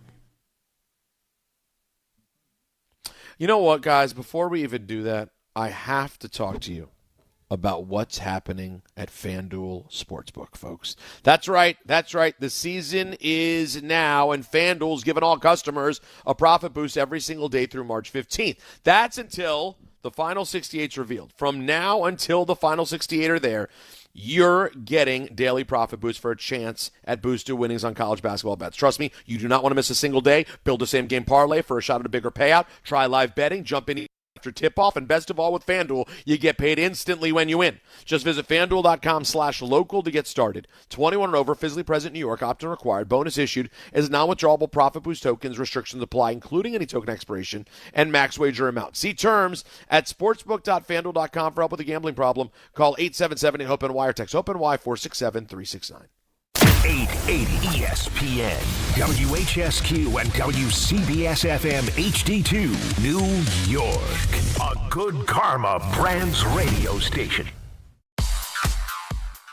And now it's time for traffic. Here's Brandy Scott. Thanks, guys. Big East quarterfinals going on over at MSG. If you're heading that way, might want to consider using mass transit. Just an absolute mess out there on the roads because of the weather.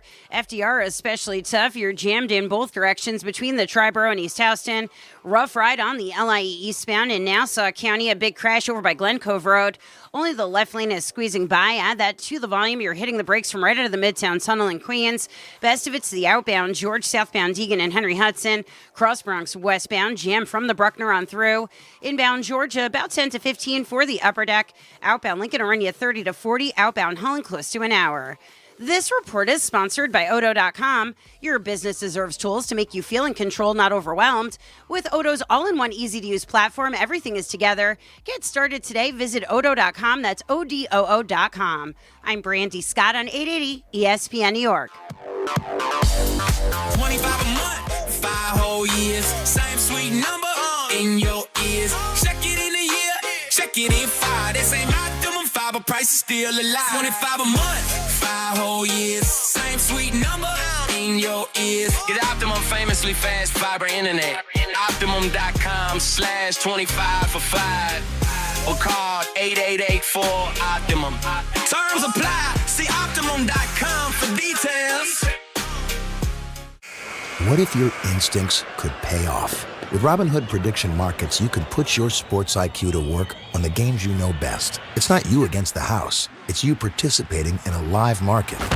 Buy or sell your predictions all game long. Trade every play with Robinhood. Visit Robinhood.com/predict. That's Robinhood.com/predict. Futures and cleared swaps trading involves significant risk and is not appropriate for everyone. Event contracts are offered by Robinhood Derivatives LLC, a registered futures commission merchant and swap firm. We all hear the radio ads about the IRS. They tell you to be afraid, to be scared, and they try to frighten you into calling. I'm not here to do that. Tax Relief Advocates is different. TRA is here to tell you that if you owe money to the IRS, whether it's $5,000, $50,000, or $500,000, we have a solution. It doesn't matter if you're sitting in your car, at work, or with your kids. No matter where you are, call now. 800-575-6759. Don't lose hope. TRA can eliminate or reduce what you owe to the IRS. Generous programs are now available that can give you a fresh start. Our passion is taxes and helping individuals fix their IRS problems. We have over 1,000 5-star reviews on Google and an A+ with the Better Business Bureau. You don't need to be afraid of the IRS any longer. End your tax nightmare today by visiting us online at TRA.com or call 800-575-6759. That's 800-575-6759. Tax Relief Advocates. Real solutions for real people. 5:03 in the big city with Don LaGreca and Peter Rosenberg. I'm Alan Hahn. What Don was wanting earlier in the show, I'm going to give him right now. You ready for it, Don? Yes. It's a game time. It's brought to you by Tullamore Dew Irish Whiskey, because when it's game time, boys, I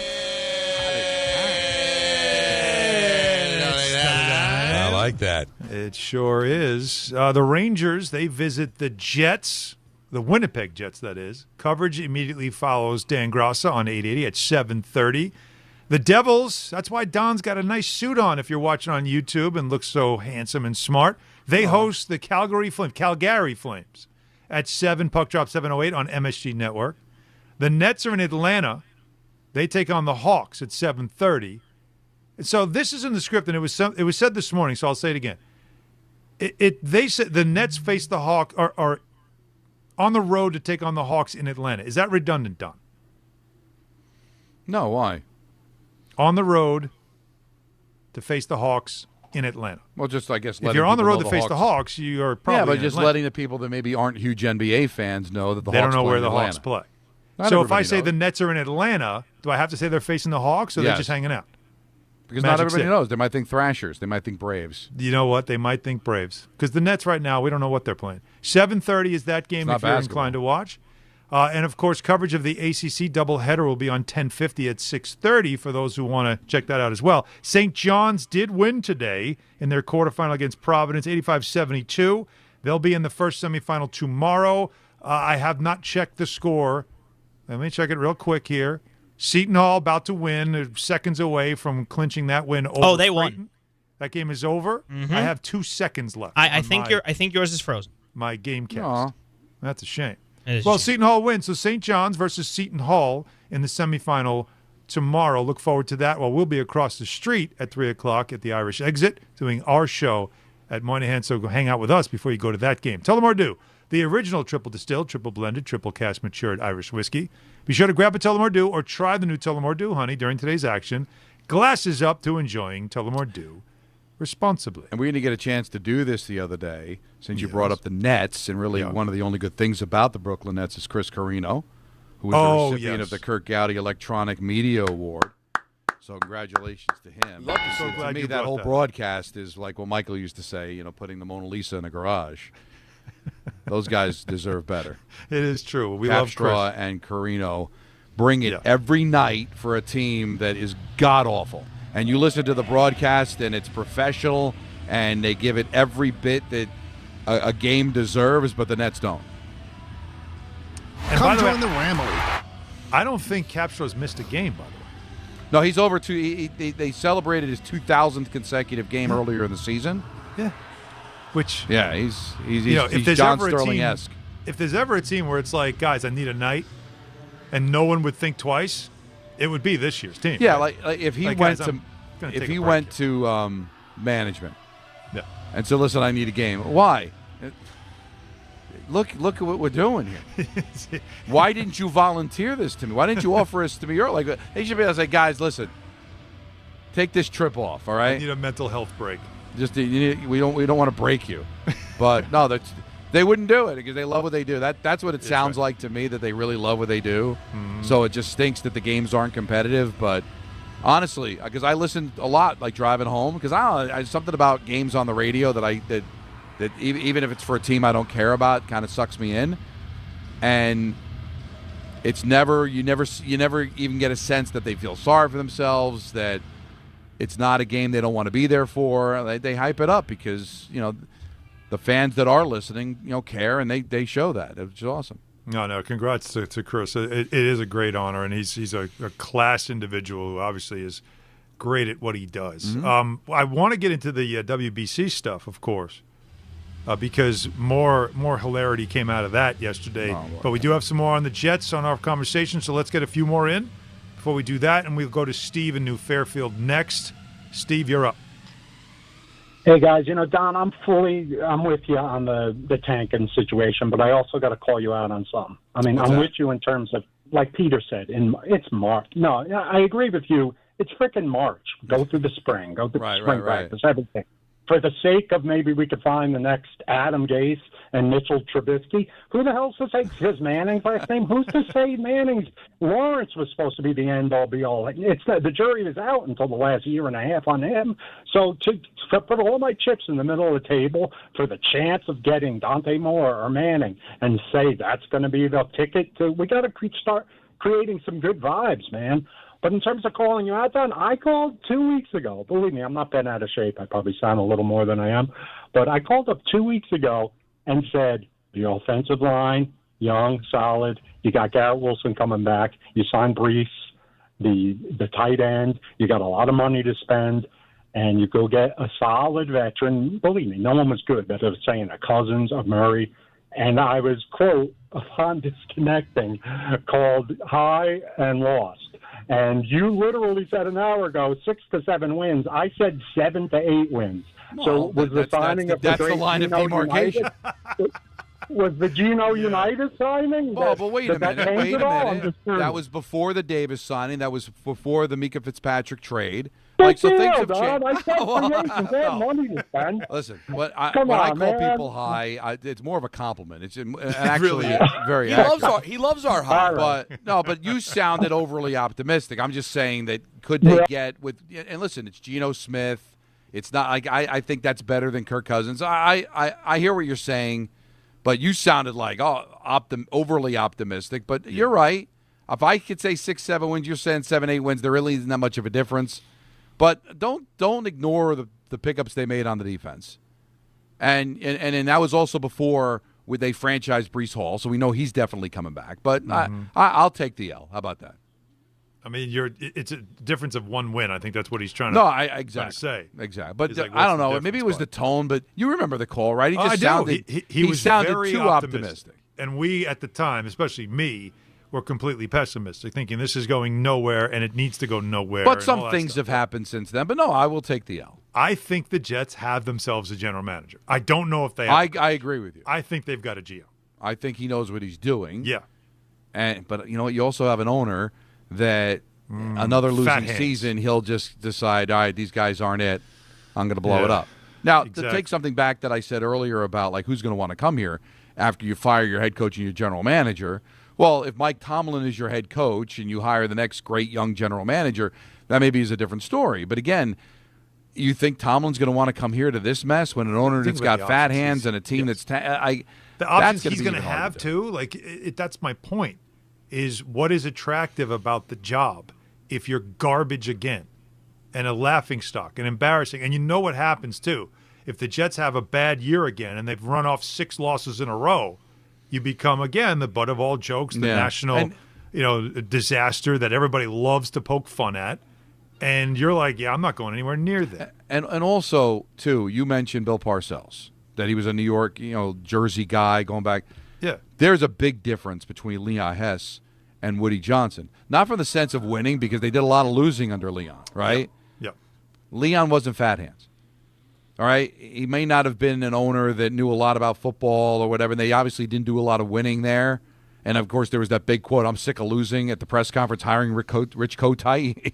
And so but he didn't, that I remember anyway, and we're going back a long time ago, was as meddling as Woody Johnson can be.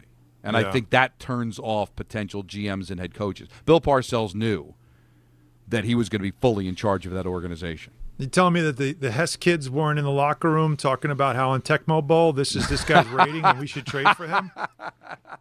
I don't know, Dad. Way to keep the timeline accurate, Alan. That's awesome. Madden did exist then too, but Tecmo Bowl was the easier. Yeah, but the Madden that I remember that I had for Sega. So that was what, Madden 94. Oh, those. Yes. What did you have Peter? What did you have maybe 6 plays on offense and defense?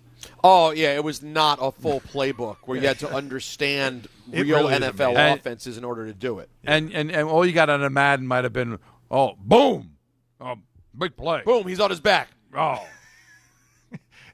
Yeah, the amount of time that John spent in the sound room to record some of that stuff, which, again, from my year that I spent at EA Sports, that was an incredible experience. They had him come in, and he was in a Right. sound booth, and they gave him all his sayings. They recorded all that he said, a couple other commentaries, and that was the whole damn game. And that was it. And you heard it over and over again. But it was, at the time, it was considered incredible. Now, of course, primitive. The gap between Madden 94 and the new Madden. Oh my God! What is bigger than the gap between Madden 94 and the vibrating football? Remember with the little pieces and the board would vibrate and the player. Oh, you mean the what is that? Not Stratomatic, right? No, what was but- that called? I know what you're talking about, though. Right. And they made. You said the vibrating football, Peter. I don't know about you. You mean electric football? Well, yeah. The one where the board was made of like metal. And if you hit the buzzer, it just shook all the players, and you got the to see players where just they moved. went. I think it was called electric football, wasn't it? And they Really? it did have like little things that you could flip to try to make the running back go in a certain direction, but they always Wasn't ended it up just going in formations? circles anyway. It was something like that. But yes, that's what we did before, of course. Or the handheld one with the little dots. What was that called again? That was electronic football. Yeah, I had that was So that was also electronic football. That was the video game version. I used to play that game. Well, it wasn't. It was LED, right? It was literally just dashes, and you had to be able to move up, down, left, right, away from randomness of the dashes coming towards. Was you. it the Mattel electronic football game? That's what it was. Yeah, I And used to play that a lot. I still had it recently. I can't find it. You had an offensive line. So you know what the difference is, Alan? What you're talking about here? Yes. We're both right here. Yeah. Well, I'm more right, but still, always more electric right. football. Electric football is the official name of the metal thing you sat down, turned it on, and it buzzed. And it vibrated. You're talking about electronic football. Yes. Which was the nothing yo-yo video game where you Handheld. watch dots move. Yes. It was, But I had both. It was I'd spend fun an at the hour, time. though. Oh man, I'd spend an hour on that. Yeah, because you did have blockers, but the blockers, if they hit a defender, those dots would disappear, and then whatever was left. But if you really knew what you were doing, you'd get a touchdown on every play.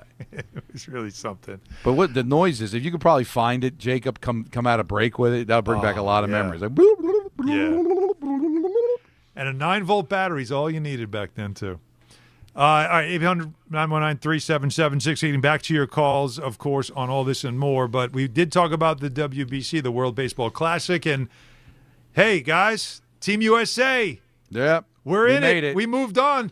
You know, just like Right. DeRosa said, you knew they'd already clinched. They're in.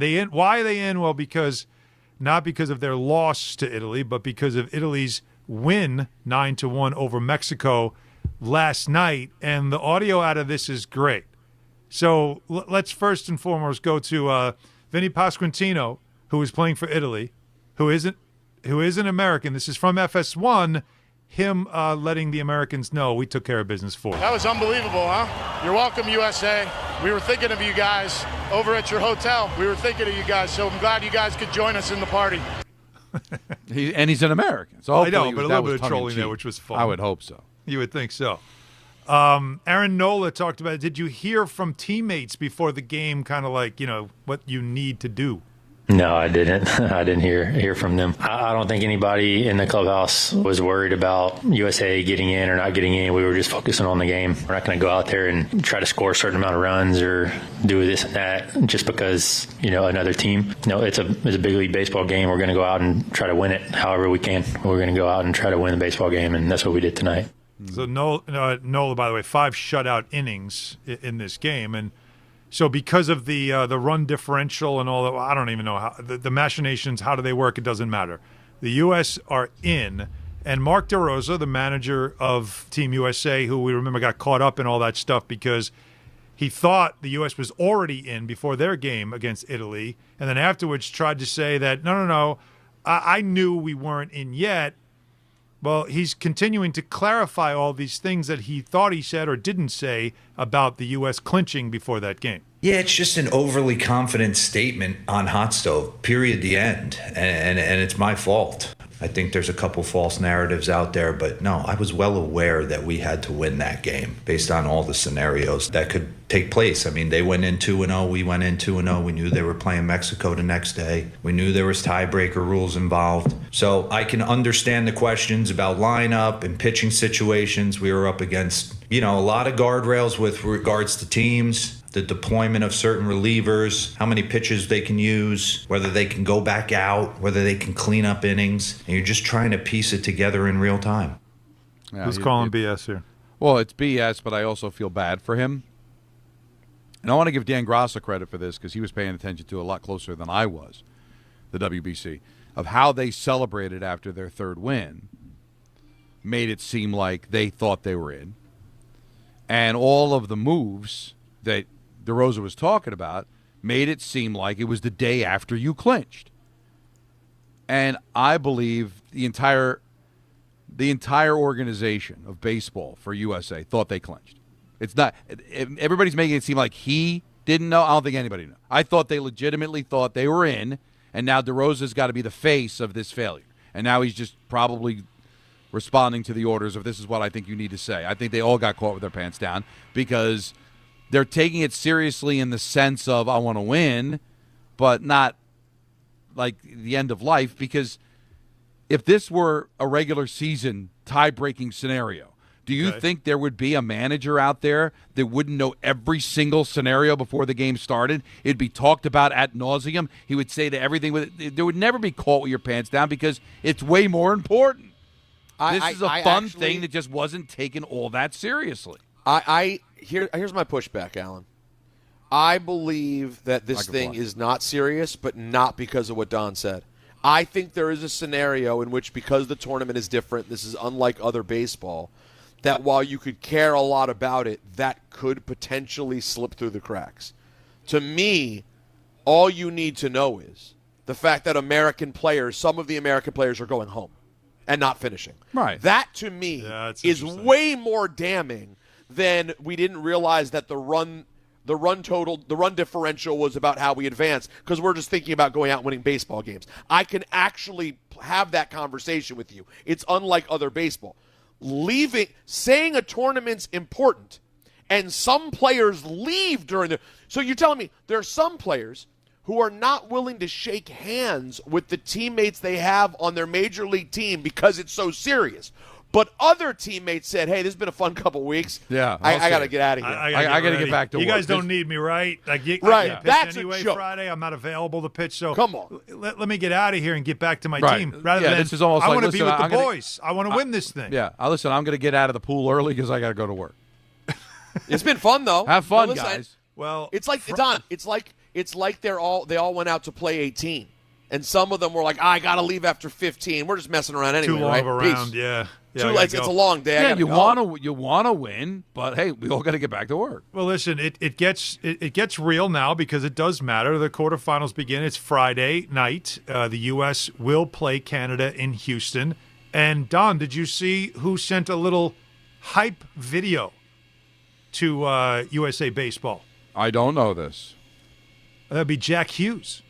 Oh, did he? Yeah. So DeRosa shared it with the group that Jack Hughes sent a little bit of a message to, like he said, sent the boys a nice little fire-up message from Jack Hughes. Boy, Jack Hughes has now become the face of anything American sports. It is crazy. You know how much I love hockey. You do? But how many of those guys knew who Jack Hughes was before he scored that goal? Oh, the players? Oh, man. I mean, the only people that would know him, if they just happen to be hockey fans. Aaron Judge probably does because it's New York. They might have ran into each other at different functions or whatever. Or maybe they're hockey fans. There might be baseball players that are hockey fans that know him. But now everybody knows him, right? Yeah. And this puts into perspective, too, that Will Vest, Tyler Rogers, and Tim Hill have been added to the USA roster to replace Tim Hill. Tim Hill. Yeah. No, I know, but I just I'm saying it. Tim Hill to replace Skubal, Waka, and Yarborough. It's there. You go. 3 guys leave. Now some of them they're not going to pitch in the game, so they go back home. But listen, both things could be right. They want to win. It's a cool thing. But stop with the Olympics. Stop with maybe it'll get to a point where these guys are really going to want to kill themselves to be a part of it. Maybe one day they'll try to do something in the Olympics like Alan suggested yesterday. I think But right now it's a fun little exhibition. Bob Costa got it right. It's for baseball fans. Mm-hmm. But nobody is going to do something in that game Friday, or when's the championship game? I know the U.S. plays on Friday, so they would advance. I'm assuming it would be Monday. Sunday, right? Probably. Also, Saturday is the other game, so it might Monday. be Sunday, might be Monday, whenever it is. Yeah. That if somebody hits a game, unless it's Aaron Judge, isn't going to be on Saturday Night Live, isn't going to be on Fallon, isn't going to be a household name the way Jack Hughes became, because it's not the Olympics. Right. And it's not supposed to be. And maybe it'll get there, but it's not. But I think it felt a little forced because it was less than a month after what we saw the men and women do in Italy. And they're still trying to, De Rosa was talking about jerseys being sent over for the guys to wear during batting practice. It is U.S.-Canada. It is baseball, but it's still U.S.-Canada. So the whole idea of just kind of creating that or recreating, the energy that was behind the obviously the gold medal game, and to try to use it as some sort of way to draw attention to it, that's the problem. It almost feels like you're still trying to borrow. Imagine that, Don. An American sport known once as an American pastime, trying to draw inspiration from the sport that everybody just keeps pushing down in the U.S. as one that isn't very significant. Well, I think, Peter, if Team Canada wins the WBC, Sidney Crosby will feel a lot better, right? Oh, yeah, it's all balanced out. We have an issue with the fact that it seems like the U.S. guys are getting pulled back from their teams, saying like they're not going to get work, so we have to get them back to spring training so they can get right. I haven't really heard that unless I'm missing it from other teams. Seems like everybody that's there is there, and they're going to play. They're staying but see, again, availability, right? Let's say it's not my day to pitch or whatever it is, so I'm not going to pitch Friday. And if they go to the championship, I won't be in line to pitch that day either because of scheduling with, the arms and all that. Because it sounds like it was just pitchers, right? That was switched out? Yeah. So all pitchers. I just look at that as, wait a second. Okay, you're not available. That's fine. Wouldn't you want to, you just went through this. Wouldn't you want to be there for the boys? I want to be in the clubhouse. I want to be there. Yeah. Like, unless why for some wouldn't reason you want you that? felt obligated to be there. And your team is saying, no, we need you here? We want you here instead? Is that part of the deal? No, I mean that they were told, we need you to do the WBC, man. Come on. We need some good players there. It does. Go. Like I said, but all right, good. But the second I can come back, I'm coming back. Yeah. It's just something strange about and this that's whole fine. thing, which is why it doesn't I'm feel sure authentic. Major League Baseball encouraged the stars. Hey, we've invested a lot in this thing. We want it to work. Yeah. We want the best players to be. That's why I think Judge is there. I mean, I don't want to put words in Judge's mouth, but I feel like Judge is all in on the Yankees and probably doesn't really want to do this. I think he wants to represent his country, and I think he wants to win, but I think pressure is strong, but I think it was suggested to him it'd be a good thing if he played. It's important for you to play. It's important Tony's for you to playing. play. You should play. Exactly. Whatever it is that you want to do there. And Trout played before you. And, Yep. I think you want to keep that legacy. It's really hard to sell this without having the best players involved. It would be really hard to sell it as an Olympic sport without these guys as well. That's true. All right, calls 800-919-3776. And also, Peter's list, his response, his diss track to Don LaGreca. Next. Trying to stir it back up. Don Hahn Rosenberg, ESPN New York. What? Everyone needs to take care of their mental health, even running back Bijan Robinson. When I'm on the field and feeling the pressure, I usually just take a deep breath.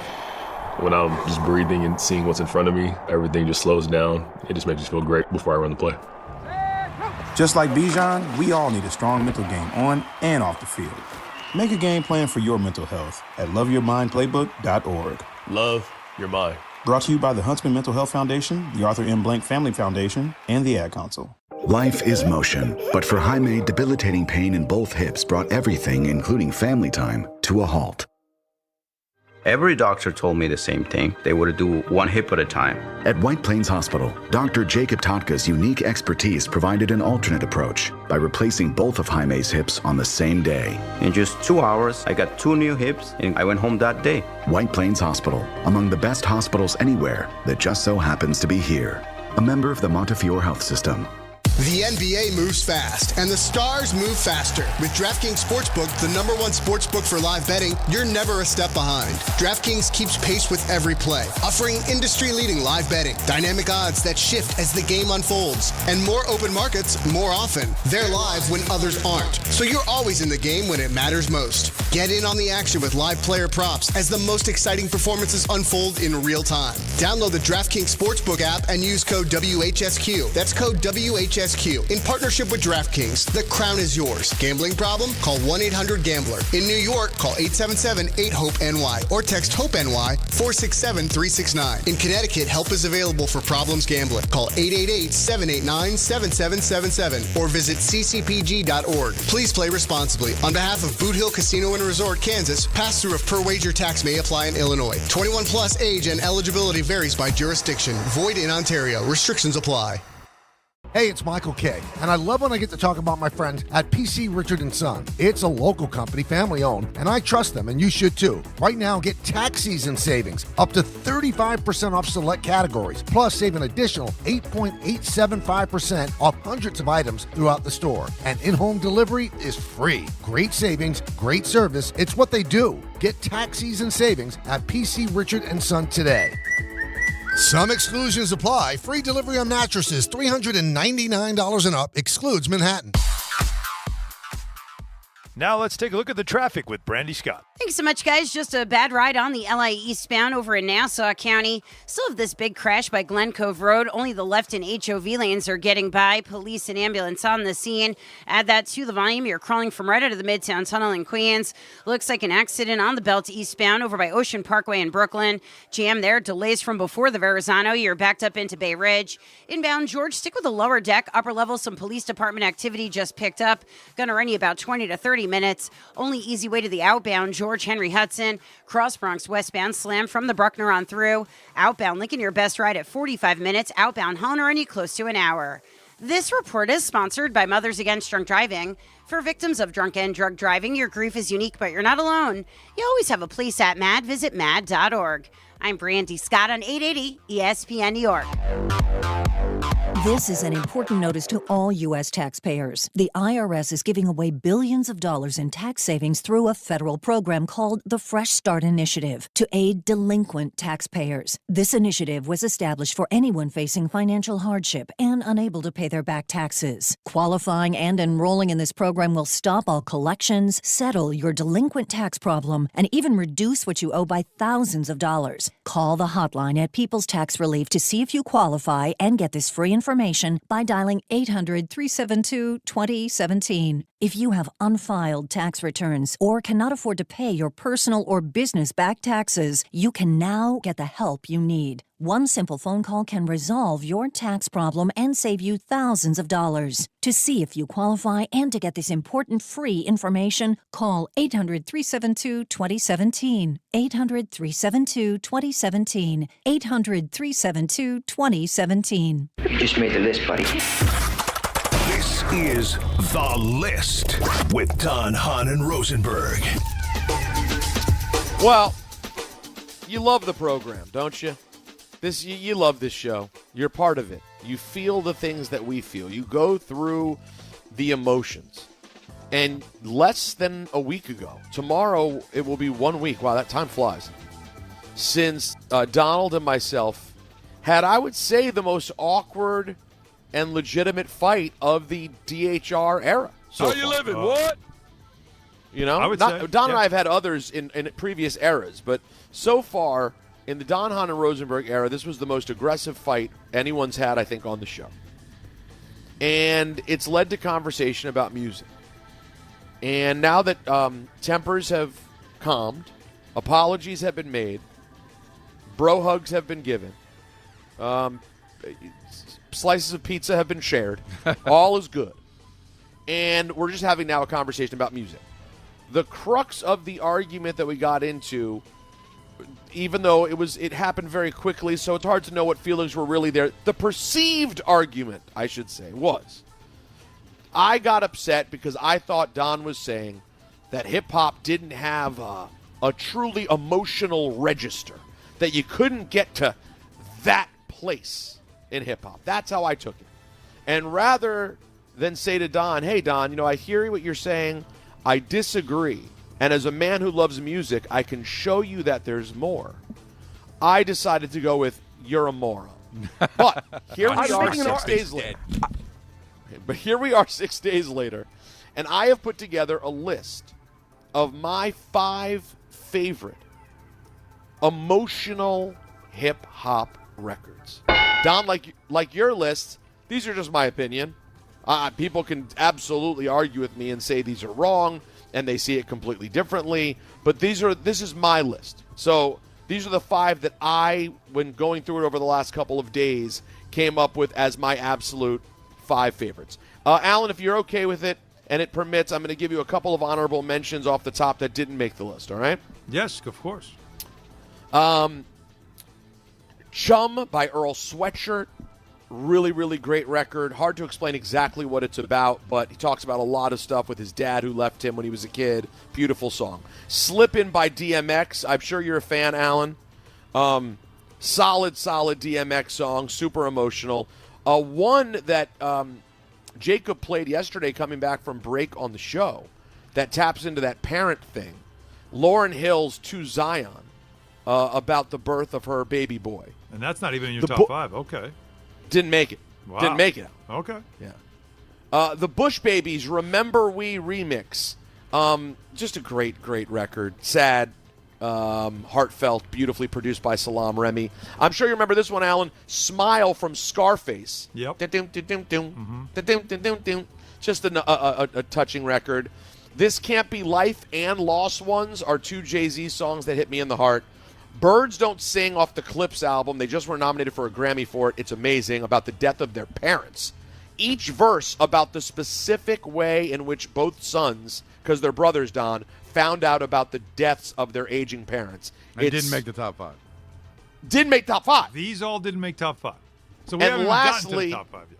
Lastly, Renee by the Lost Boys. That's not a wait. Renee's not a top 5? Renee's not top 5. Damn. Renee's not in my top 5. Well, who are you taking out? Let's find out. It's an incredible song, Renee, but it's also like, it's beautiful, but it's also like, I don't know, it's silly at times, even though it's beautiful and sad. Just some of the rhymes to me are a little silly. Shouts to Mr. Cheeks. I love the Lost Boys. We love Queens. All right, let's get to my top 5 emotional hip-hop songs. Number 5 is, of course, extra personally touching because I loved this man so much, and after he passed away, it just makes it hit that much more. It's called Come Back to Earth by Mac Miller. My regrets look just like texts I shouldn't send.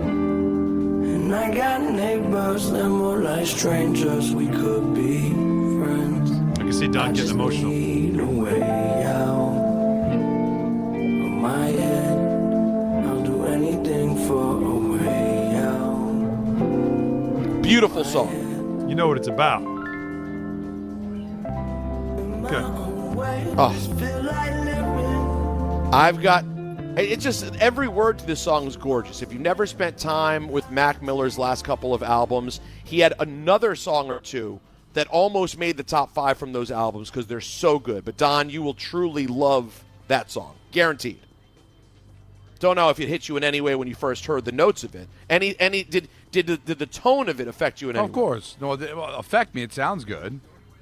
There you go. I'm not getting emotional. I'm sorry. Well, no, it'll take a moment. All right, that's 5. We have 4 to go. We've got to put a little giddy up. All right. You want a little more pep in your step? A little bit. This is emotion, for God's sake. I understand. Number 4. By the way, you saying that is the irony is deeply rich. Matthew Johnson. If you had a list, Alan, if you had a list of top 5 songs, it would continue till tomorrow. That obviously is not true, but it's Don's list when fed. We won't have time. No, to okay, react. fair. Time to react. All right, sorry. Here we go. Number 4, the late great Notorious Biggie Smalls. Before he died, Biggie on his album had a song about his friends who had passed away. It's produced by the great KG of Naughty by Nature. It's called Miss You. Daydreams of how we used to be, and that baby's looking just like you. But you're gone away. I've been missing you lately.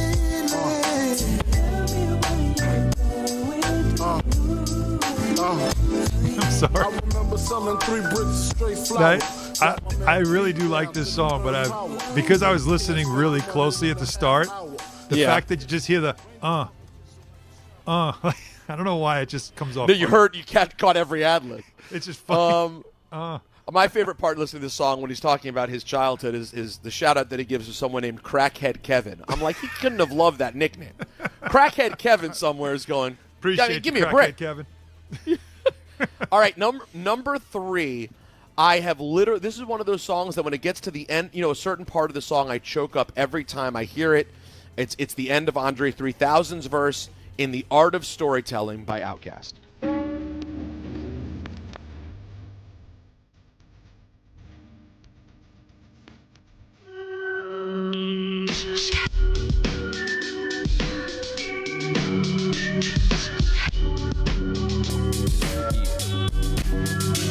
Somebody hit me the other day for a rendezvous. Was it the good and the dungeon crew? Let's say her name was Susie Screw, cause she screwed a lot, making a hit that chunk at legitimate spots. So you should listen to it. It's done. Again, it's called The Art of Storytelling because on each verse, they both tell their own story. And Andre's story about the girl that he knew when he was in school and about the way her life ends up and her eventual death is just heartbreaking and amazing. The Art of Storytelling, Part 1 by Outkast. This is the one I mentioned in the argument, Don, because we talked about talking father and son. This is a father-daughter song that was not able to hit me until I had my daughter. It's called She's Mine Part 2 by J. Cole.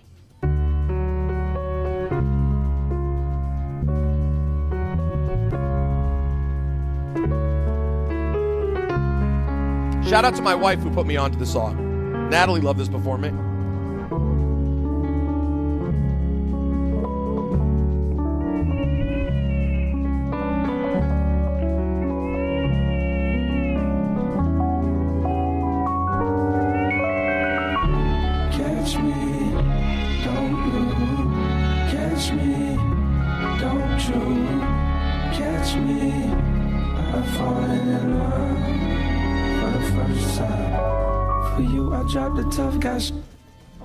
So check that out when you get a chance. You got to listen to the whole thing. Also, can you please, Jacob, you got to pull the other beat down completely. I heard a slight up-tempo list beat under She's Mine Part 2. It hurt the thing. Now, Alan, we're not going to argue with this. I think you will go, oh, my God. It's number 1, of course, with a bullet. I didn't think about it all day, and then all of a sudden it hit me, and I was like, what am I doing? This is number 1. It's named after, the name of the song is based on a person who passed away in real life. That being said, the words of the song are kind of all over the place, but the aesthetic is what hits you so much of this song. Of course, I'm talking about one of the most emotional songs of any genre ever made, They Reminisce Over You by Pete Rock and CL Smooth.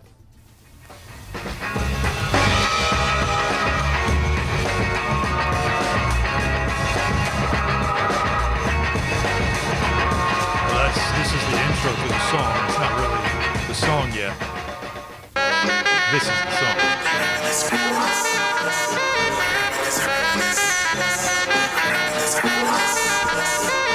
I reminisce. Yeah, They Reminisce Over You is really they use the acronym for Troy. Trouble T. Roy. So this is great. Go ahead. Go ahead, Don. No, you go ahead, Alan. Go ahead. I was just going to say, like, this is definitely one of those that is a tribute to a friend and a dear friend and all that stuff. But the words of the song aren't like don't completely go. No, it's more about parts life. of it go with it, but it's more about life in experiencing general, life thing, right? So that's your. But that's 5. it. That's They Reminisce Over You by Pete Rock and CL Smooth, a.k.a. Troy, for Trouble T. Roy, a member of Heavy D and the Boys, one of Heavy D's dancers who famously, tragically died in an accident like a year before they made this song. Number 5, Come Back to Earth, Mac Miller. Number 4, Miss You by Biggie. 3, Art of Storytelling, Part 1 by Outkast. 2, She's Mine, Part 2 by J. Cole. And number 1, They Reminisce Over You by Pete Rock and CL Smooth. Don moved. No Dear Mama. Interesting. Thought about it. Wasn't even an honorable mention. It's hard because none of the parts that would move me were really played. Yeah, he got to do was feel like a second of it. That's why I say with these lists, all you can do is then take the list on. I'll send it to you, and punch it in your YouTube machine. Okay. And see if it hits you. Okay. Bet. But you got to actually drive it in the car or whatever. Yeah. Give it a real a real listen. Yeah, another playlist I will definitely put together. And Brenda's got. By the way, Tupac could have had a lot on there. There's Dear Mama. There's Brenda's Got a Baby. There's Keep Your Head Up. Right. Keep Your Head Up's good too. With Changes. Is Jodeci in that? Right. Keep Your Head Up. No, Keep Your Head Jodeci? Up. No, I forget. Who is it? I think it's Casey and JoJo. So it is technically. No, Keep Your Head Up. No. I'm thinking at a match met at you. That's what I'm thinking of. Oh, yeah. Who's doing the Ooh Child in that? Who does the Ooh Child in that? This is prior to the Jodeci collabs. But yeah, there's a lot of Tupac that could have made it. It just didn't. Okay, Don. It's no disrespect. You get the last word, Don. That we forgot to say happy birthday to Jacob. We were going to. Oh my God! I mean, there is. It is late in the show, bro. No, well, ENN was a really good opportunity. Yeah, that's true. I was going to share that didn't because I got nothing other than that, so I'm sorry. I just don't know what to say. I don't know what to say. I don't think Don. Because the one thing about it, I will say, outside of the Bobby Goldsboro song, the other 4 songs are songs that I think people recognize. I don't. Were they hip hop hits? Were they? Reminisce is songs? a hit. Reminisce is a standard. Was a huge. Miss You by Biggie, well known because it's Biggie. Art of Storytelling, very well known because it's Outkast, and one of the biggest groups of all time. She's Mine Part 2 would be J. Cole fans. You'd have to be of like a, probably younger people that know it. And the Mac Miller Come Back to Earth. If you're a Mac Miller fan, Jacob, you knew every song on the list well, right? Yeah, because they're all like around my age range or like around where I was listening to music. Honestly, the J. Cole one stuck out to me the most. I think that's the one that probably, especially you guys being, daughter dads or, having Girl daughters. dads. Yeah, exactly. That you'll just made a new one. Daughter dads doesn't hit this. Listen, Kobe came up with girl dad, and Jacob, I don't know if your daughter dad is going to make Listen, it I to don't the have any kids. lexicon I the can't same relate. way. But yeah, you don't have kids. And real quick, Alan, to put a bow on what you were saying, because I didn't realize this. Keep Your Head Up. The vocals you're talking about was actually Dave Hollister, who's a great singer in his own right. I did not realize he sung on Keep Your Head Up. But anyways, that's my top 5. Don, check them out, and I want some feedback tomorrow. That's what I want. There Feedback you go. tomorrow. All right, Peter's list. It's another playlist I'll put together. I will reveal that Don's list, which included a couple of extra songs that I added that I thought could have been in consideration, listened to it on the drive home, sitting through traffic, and melted down. I'll be the first to admit that. Melted down. I hope I can get you to melt down with those. Very emotion these days. Well, I'll be in the car tomorrow, heading in, as we will be at the Irish Exit tomorrow, everybody. Starting at 3, our show at 3, doing our live show. Across the street from the Garden, as you know, it's at Moynihan Train Hall. We did it last year. It was a lot of fun. And for those who want to go to the St. John's game, because they're in the semifinal against Seton Hall at 5:30, it's a perfect place to pregame. So come hang out with us tomorrow. 800-919-3776. We got calls to get to, and we'll get to those next. ENN, of course, at 6. Hahn Rosenberg, ESPN New York. FanDuel is giving all customers a profit boost every single day through March 15th. From now till that final 68 is revealed, you're getting daily profit boosts for a chance at boosted winnings on your college basketball bets. Trust me, you don't want to miss a single day. Build the same game parlay for a shot at a bigger payout, or try live betting and jump in after tip-off. FanDuel is giving all customers a profit boost every single day through March 15th. From now till that final 68 is revealed, you're getting daily profit boosts for a chance at boosted winnings on your college basketball bets. Best of all, with FanDuel, you get paid instantly when you win. Just visit FanDuel.com/local to get started. 21 plus and physically present in New York. Opt-in required. Bonus issued as non-withdrawable profit boost tokens. Restrictions apply, including any token expiration and max wager amount. See terms at sportsbook.fanduel.com. Front with a gambling problem? Call 1-877-8-HOPE-NY or text HOPE-NY 467-369. 1 in every 6 men is likely to be diagnosed with prostate cancer in his lifetime. That's why New York Presbyterian wants to remind men over 50 to book a prostate cancer screening. A simple blood test is all it takes. It could save your life. Screenings are available across New York City and Westchester at locations near you. Schedule your annual prostate cancer screening today at nyp.org/cancer screening. Stay amazing. New York Presbyterian. What if your instincts could pay off? With Robinhood Prediction Markets, you could put your knowledge to work on the events that matter to you. Prediction Markets isn't just sports. It's the Fed rate decision, your favorite award show, and so much more beyond the playing field. Trade events with Robinhood. Visit Robinhood.com/predict. That's Robinhood.com/predict. Futures and cleared swaps trading involves significant risk and is not appropriate for everyone. Event contracts are offered by Robinhood Derivatives LLC, a registered futures commission merchant and swap firm. I know that hiring can be challenging. You sort through tons of resumes and you get too many so-so applicants. You're just waiting for someone to match your role perfectly. Well, now, there's a place where you can meet them fast. ZipRecruiter. Need to hire right away. Start your search for strong candidates. The right fit awaits. Build your team. Build it sooner. Meet your match on ZipRecruiter. Just head to ZipRecruiter.com/ESPN right now to try it for free, and you're on your way to meeting your match. 4 out of 5 employers who post on ZipRecruiter get a quality candidate within the first day. So try it now. Go to ZipRecruiter.com/ESPN. Once again, that's ZipRecruiter.com/ESPN. Meet your match on ZipRecruiter. Try it free. Do you owe $10,000 or more in credit card debt or personal loans? With credit card debt at all-time highs, Debt Relief Advocates is urgently notifying consumers of debt relief now being made available designed to aid consumers with out-of-control credit card debt. Those who qualify and enroll for this relief program may only have to pay back a fraction of what they owe. This is not bankruptcy or a debt consolidation loan. This is a relief program that credit card companies would rather you not know about, as it could end your debt nightmare and save you lots of money. Consumers owing at least $10,000 in credit card debt or personal loans can now take advantage of this debt relief as the cost of living skyrockets. For free information and to learn what debt reduction you may qualify for, simply go online and visit DRA.com or call 800-433-8909. 800-433-8909. Again, that's 800-433-8909. Step inside the game you love with the NBA app. Tap to watch every game as it's happening. Jalen Brunson does it again! And never miss a moment of the jaw-dropping action. Get closer to the players than anywhere else. Follow the latest schedules, scores, and stats. Keep up with every story from across the league. And with NBA ID, it's all personalized to you. The game lives here. Download today.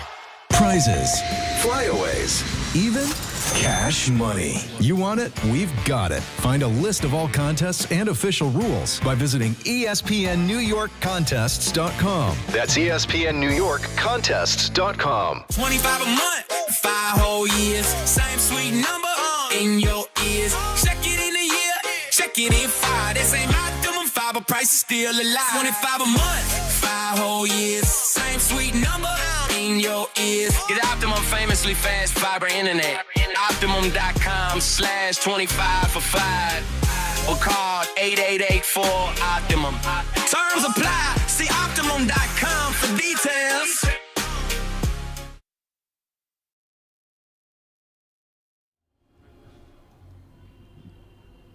Thought about this. I thought about it. Yeah. And I thought about, can it be also simple? And think about this. That not only are we going to be at the Irish Exit tomorrow. Go ahead. Be out with the people at Moynihan Train Hall. 3 o'clock our show starts. Right across the street from the Garden. If you're going to St. John's Seton Hall, semifinal starts at 7:30 tomorrow in the Big East Tournament. Perfect place to pregame. We'll be there for the whole time doing our show, hanging out with you. But also, if you're in New Jersey, circle this on the calendar. Wednesday, March 18th, ESPN New York. We're taking over Calandra's Italian Village in Caldwell, New Jersey. You can join us starting live at 3 with a special happy hour.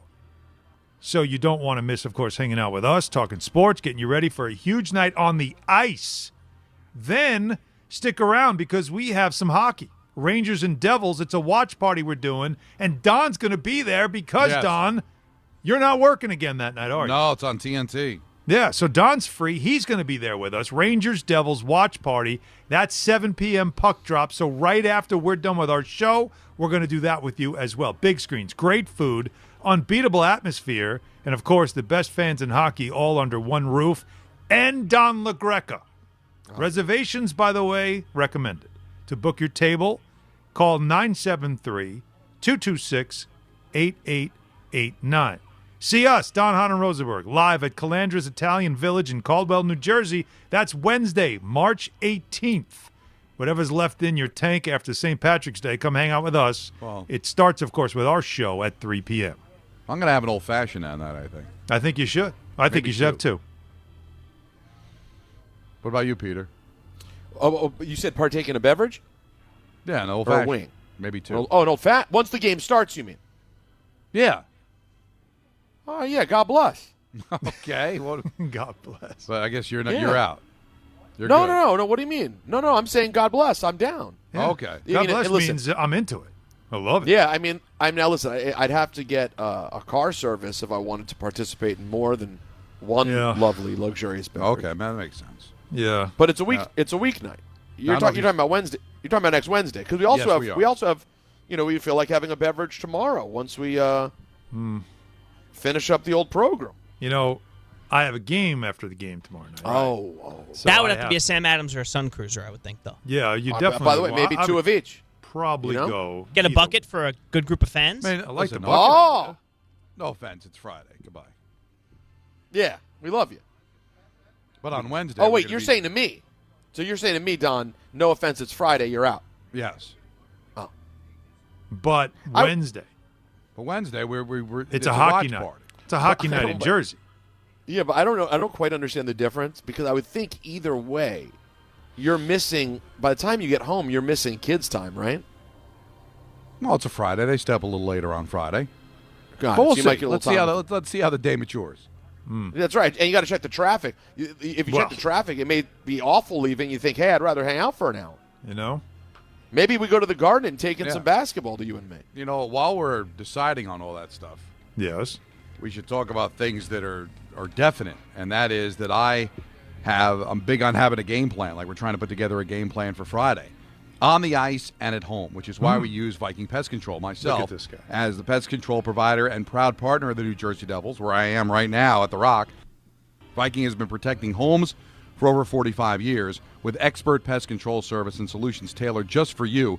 From ants and cockroaches to rodents, stinging insects, and backyard mosquitoes, Viking keeps pests out of your house and out of the play. Bundle pest control with mosquito services and pay or save big. One call, one company, total peace of mind. Visit VikingPest.com. Viking Pest Control, protecting your home inside and out. I don't know if you saw this Rich Cimini tweet. Yeah. That the Titans have signed safety Tony Adams, former Jet. Of course. That's all they're doing, former Jets and Giants. Jets and Giants. Well, like you dream about. Wouldn't you say if we want to build a winning team, let's get a bunch of former Jets and Giants of recent vintage because there's been so much winning happening. Is that in New York really the football. formula, guys? Well, I get getting guys like Parcells always had because Parcells won Super Bowls. Well, yeah, with they guys had rings. like Pepper Johnson and Banks and guys. So I don't know, but good luck to them. Yeah. And if you're a Jet fan, hope the Titans are 0-17 because it looks like they got their quarterback right. They hope so. Yeah. Cam Ward should be their guy. It's the one thing they don't have to go find a former Jet. Would Zach Wilson end up as a backup quarterback in Tennessee? Your thoughts? If you really want to That's stick the to one it. place I don't think. I think they just signed Trubisky, though. Yeah. Oh. All right. Well, remember, you laugh, Peter, but remember, Dable had the relationship with him, I think, when he was in Buffalo. Sure. So there's probably familiarity Do you with have the the sad, system. do you have the sad music over there? Oh, no. Who are we apologizing to now? Jacob, I got it. Is I it got the Jets again? Oh, no. Oh, no. Titans fans, Really? you deserve better than this. They're- Do you? you know, we're Listen, in New it's York. hard enough being a Titans fan to now become a Titans fan, but the guts are of the Jets. That's even Who worse. used to be called the Titans, which is very ironic. Ironic when you think about it. But think about that. Not only are you a Titans fan, which is bad enough, but now your Titans are being comprised, the guts, the innards of the team are former Jets and Giants. Don, it's like if you're like, oh my God, I heard I need a heart transplant. And they go, oh cool, you're getting a new heart. No, they're just putting in a used tuna can. I mean, this is a horrible, horrible place to be if you're a Titans fan. Did you ever see Young Frankenstein? No, but I'm familiar. Goes to get the brain of a genius, and he drops the brain because he's going to put it in Frankenstein's monster. And he takes the abnormal brain and puts it in. And, of course, the monster ends up being a problem. And Dr. Frankenstein, as he said in Young Frankenstein, asks him, whose brain did you get? And it's something Abby Normal. I think it was Abby Normal. It's like that's what it feels like. You've put in the taken abnormal out the bad brain. innards and put in worse innards. How? How is this what they're doing? Okay. This is what they're doing. And also the worst year of Giants football is the other half of the team. That's right. One half worse Jets, the other half worse Giants. Right. Well, we have a whole ENN, and that is coming up next. Don Hahn frontal. Rosenberg, ESPN New York. March is here, and the madness is underway. Schweppes offers above-the-rim refreshment and is proud to sponsor the Big East Conference. Take a break from the action with a Schweppes Seltzer. Enjoy 7 refreshing flavors, such as black cherry, lemon lime, cranberry lime, and strawberry mango. Each Schweppes Seltzer flavor provides a perfect touch for any occasion. Schweppes, a sparkling tradition since 1783, and the perfect way to elevate your everyday refreshment. Stop by your local food bazaar to get your favorite Schweppes Seltzer for a slam dunk experience. Now let's take a look at the traffic with Brandy Scott. Thanks a million, guys. I hope you have a great rest of the night. Get home safe and quick. We've got some slick spots out there on the roads because of the weather. Big East quarterfinals going on over at MSG. 7 o'clock, UConn hits the court against Xavier. Best bet into Midtown, definitely mass transit. Otherwise, avoid the east side of town. FDR, just an absolute mess. Northbound, adding to the delays, a crash over by East 75th. You're crawling there from before the Midtown Tunnel. Definitely your worst ride to the outbound George Deegan northbound. A big collision by the Mosholu. Only the left lane is squeezing by. FDNY is on the scene. Not moving much. Heading over to the Cross Bronx. Delays go back across to Triborough and up onto the Bruckner. Inbound George, stick with the lower deck if you can. Upper level about a 20 to 30 minute ride. Outbound Lincoln Orany about 45 minutes. Outbound Holland close to an hour. Devils are home tonight at the Rock in Newark. Packed on 280 in both directions. Heading over to 21 in the Stickle Drawbridge. I'm Brandy Scott on 880 ESPN New York. ESPN New York, now streaming live on YouTube. Subscribe today and watch the show. WHSQ and WCBS-FM HD2, New York. Become a Yankees Universe Fan Club member today. The Rookie and Explorer packages are now available.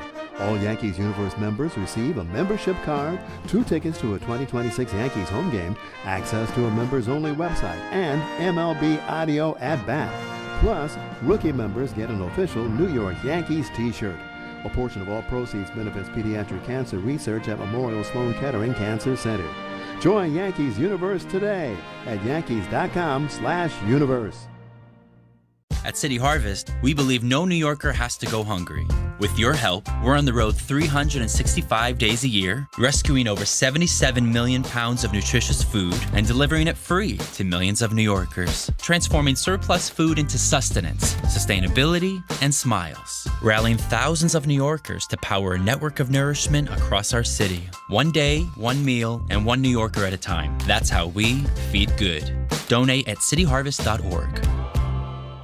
If you've been injured in an accident that wasn't your fault, then you need a lawyer who knows New York's unique personal injury and workers' compensation laws. At the Parisman Firm, they have decades of experience handling all types of accident cases and a proven track record of delivering huge results. Their team has already recovered nearly $1 billion for injured New Yorkers. From construction to car accidents and slips and falls, they've got you covered. Call the Parisman Firm now at 718-WORKERS, where your case is their cause. Get the justice you deserve today.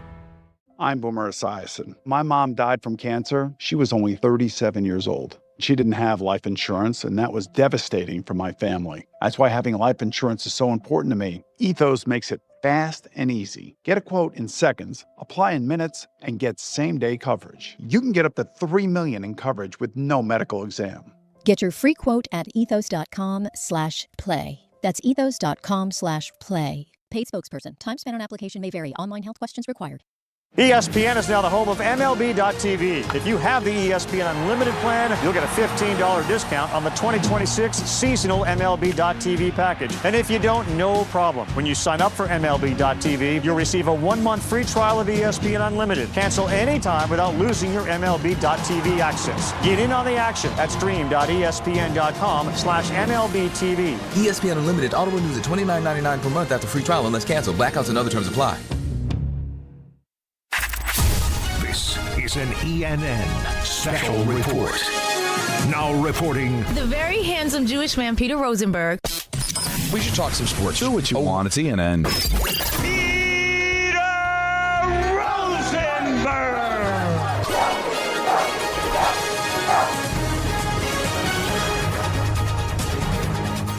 Hey, how's everyone doing? Great, grand. Welcome to ENN. Ray-Ro. Today You ever watch YouTube? Is brought to you by our friends at Ramsey Mazda. And I'd like to start off ENN by saying good evening to Don. I watched Varsity Blues. They're stealing cop cars. And good evening to myself. He was stroking from the line, too. Okay. Yeah. You know what? I back Peter on that. It sounded right. I think when I said it, it doesn't sound that crazy. I don't think he wasn't hunting for a drop. I wasn't drop hunting. Apparently, Jacob found something, though, that I did today that crossed the line.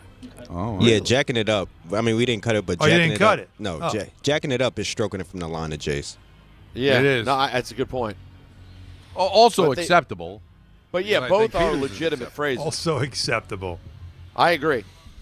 Well, you guys Have we- missed it. So on his birthday, Jacob today had an all-timer that wasn't on the air.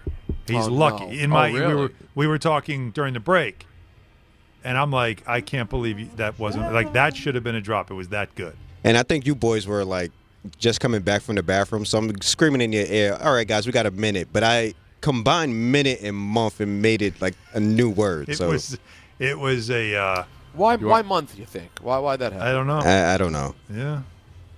Yeah, but you The definitely birthday that caused damage. It came out like Manumf or something like that. It wasn't good. No, it sounded like it hurt a lot. I think Jacob's high.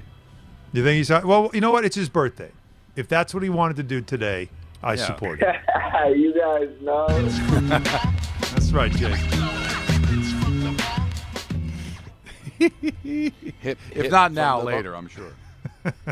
What is high, bro? Smoke weed every day. That's right. Thank you, Jeff. All right, guys. Let's get to it, shall we? So much happening in the world that needs to be discussed on this program. And we're going to do it with you in person tomorrow, by the way, at Irish Exit. Oh, yeah. Moynihan train station, like you dream about. Can have ourselves a time hanging with the people. Richard from Manhattan will be there. Yes. Now, how are we dealing with that? You mean like do you put Richard on air again? Well, I think he's expecting to relive that experience again. I'm not sure. Listen, I'm for putting Richard on the air. Okay. And let me say what. Number one, these shows, listen, we'll do a couple of segments around college basketball with the guests that we have. We do have the Big East Commissioner, Val Ackerman. We will have Charles Smith. We will have Walter Berry. There's one more of them. Wait. Anthony, I just drew a blank. You just told me. Well, our good friend Maria Marino, I think, might stop by that's too. right. Maria can come by. We love talking Sure. to her. She might Love come Maria. by. And so there's a lot of very good college basketball guests that we have tomorrow. So, but after that, we've got some room. Because, we're not going to spend the next the other 2 hours breaking down the Big East tournament to a fine powder. Knicks aren't playing tonight.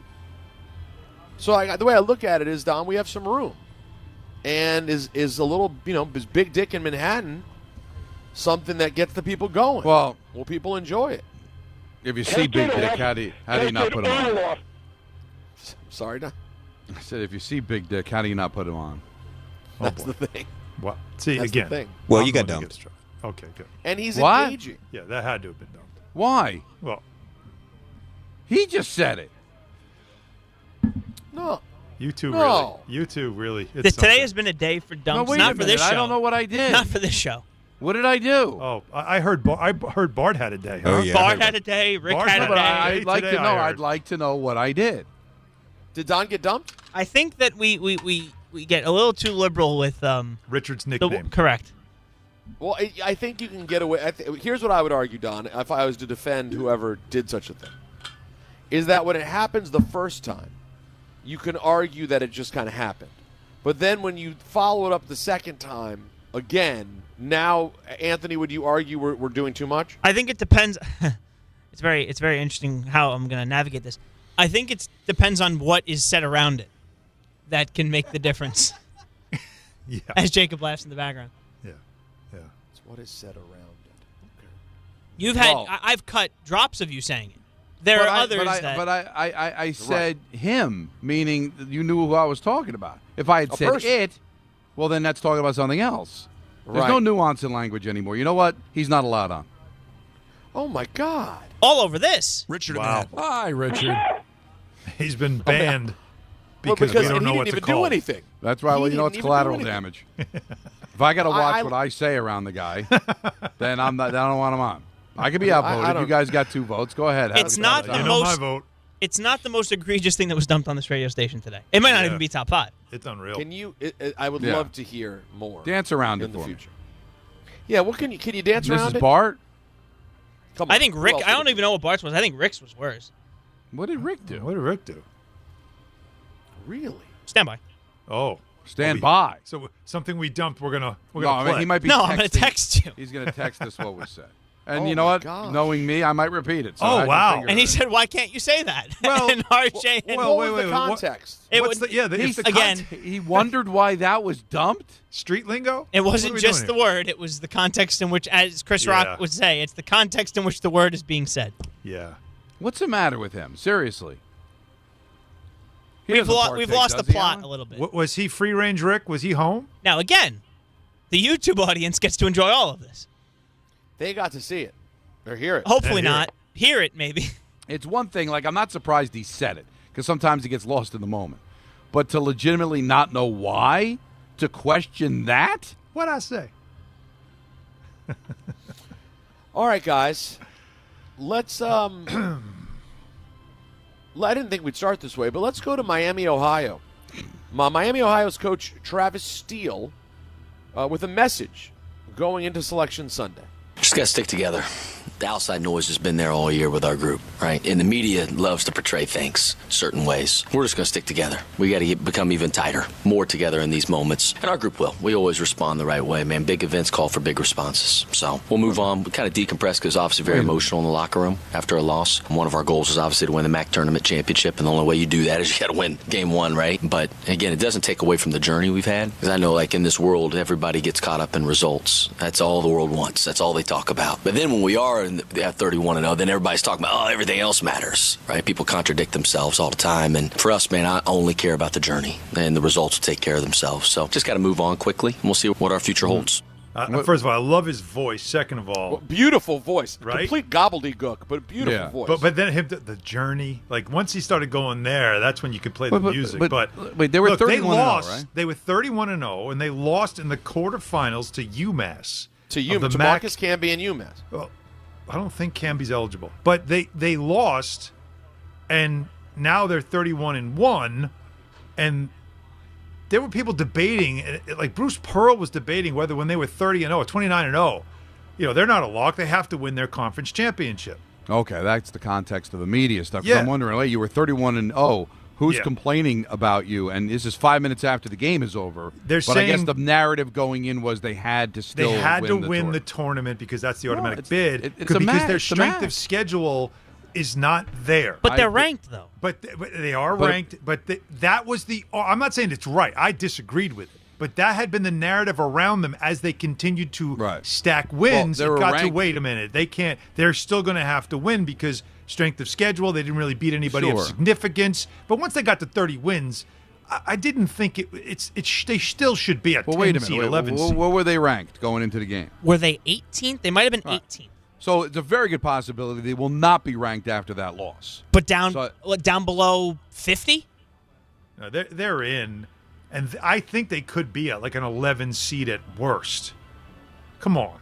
You're 30, Listen, I don't know. I don't wins. follow it close enough, but I know strength of schedule. They were 20th. I apologize. 20th. Well, they were 20th, so they probably could they be knocked out of the top 50 because of a loss? No, in the MAC. That's hard to believe. Who would actually say that they would go from number 20, undefeated 31-0? Well, one loss knocks them out. Well, what Anthony is saying is that they were ranked. So why would they be knocked out? But if the pundits all say they had to win the MAC, it sounds to me like if they didn't win the MAC, maybe in the final analysis they wouldn't be ranked that high.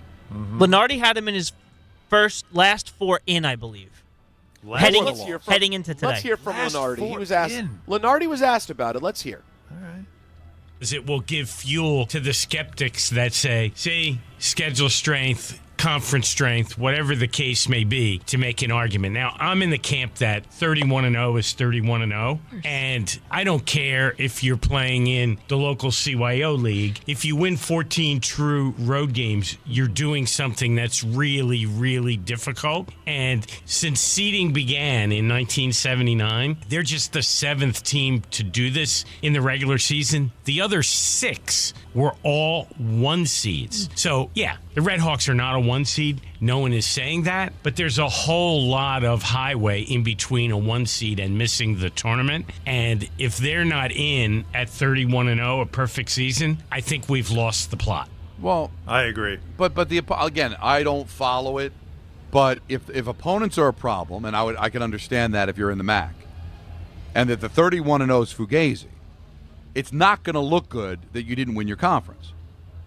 I mean, if you're saying that your 31-0 is Fugazi because your conference is lousy, it's going to hurt you that you didn't win your conference, right? Yeah, you could argue that. You know, and if I had you at 31-0 saying, "Yeah, you're good enough," but I got you playing on Wednesday, but let me get in the play-in, and you're gone. Here's what I'll say. Then your game of who you're taking out. So if you're saying to me that Miami at 31-1, 31, we can't give them. First of all, we can't have 2 MAC teams. They get an automatic bid. The automatic bid gets in. We can't put 2 in because this isn't a strong enough conference. Right. So Miami loses. So now I'm going to put in like a 15-14 Auburn. Then get rid of the automatic what are we bids. doing? Well, then you got to get rid of the automatic bids, which I would have no problem with, but that takes a lot of fun out of this time of year. The automatic bids still have to. But if this conference is so weak that 31-0 gets looked at like, oh, that's not real. Well, it's because it's a mid-major. You can't send 2 teams from the conference there. Yeah, the reason why it's being looked at is by skeptics who don't know. Like they just look at the conference and feel it's not a strong enough schedule. They didn't beat any real blue bloods. They didn't do anything like that, and they're basing it off that. But I still think you have to get some credit for a season you had. I think they should be in. Point, though. It doesn't make that sense. Is the point, though. That is the point, though, is that if it's a crap conference, UMass it's not made a crap conference. It's still the MAC. I mean, the MAC isn't garbage. But if Miami if the MAC this year is particularly garbage, and they're like 2 out of the MAC sounds insane, then Miami obviously didn't do themselves any favors because someone's getting an automatic bid. But it's why Gonzaga always has to play a tough schedule. Non-conference because again they're in the West Coast Conference. It's not a big-time conference, and they always face the same kind of argument about their conference. Miami's claim is no one would play us. Now this is something that could be fun though, guys. Along with Lenardi having Miami, Ohio as last 4 in, he had Auburn as first 4 out. Come on, stick those 2 in Dayton, have them play each other. Have it out in the first 4. Probably not fair to Miami, Ohio, because they had a great season. But if you want to beat them, beat Auburn, beat Bruce Pearl's former team, and see how many people watch that on Tubi. The message that's bad, and this is why I don't like the automatic bids, even though it makes for an exciting 48 hours when we get down to close, and they're great stories, right? Is that when you tell a team that's 31-1 that you're not good enough to go to the tournament, it's basically saying there's no sin. If I got to go undefeated to get in, it's like Boise State in football. They'd be undefeated and not get into the playoffs because, you're Boise State. You got a soft schedule. So what you're saying is I don't have a chance.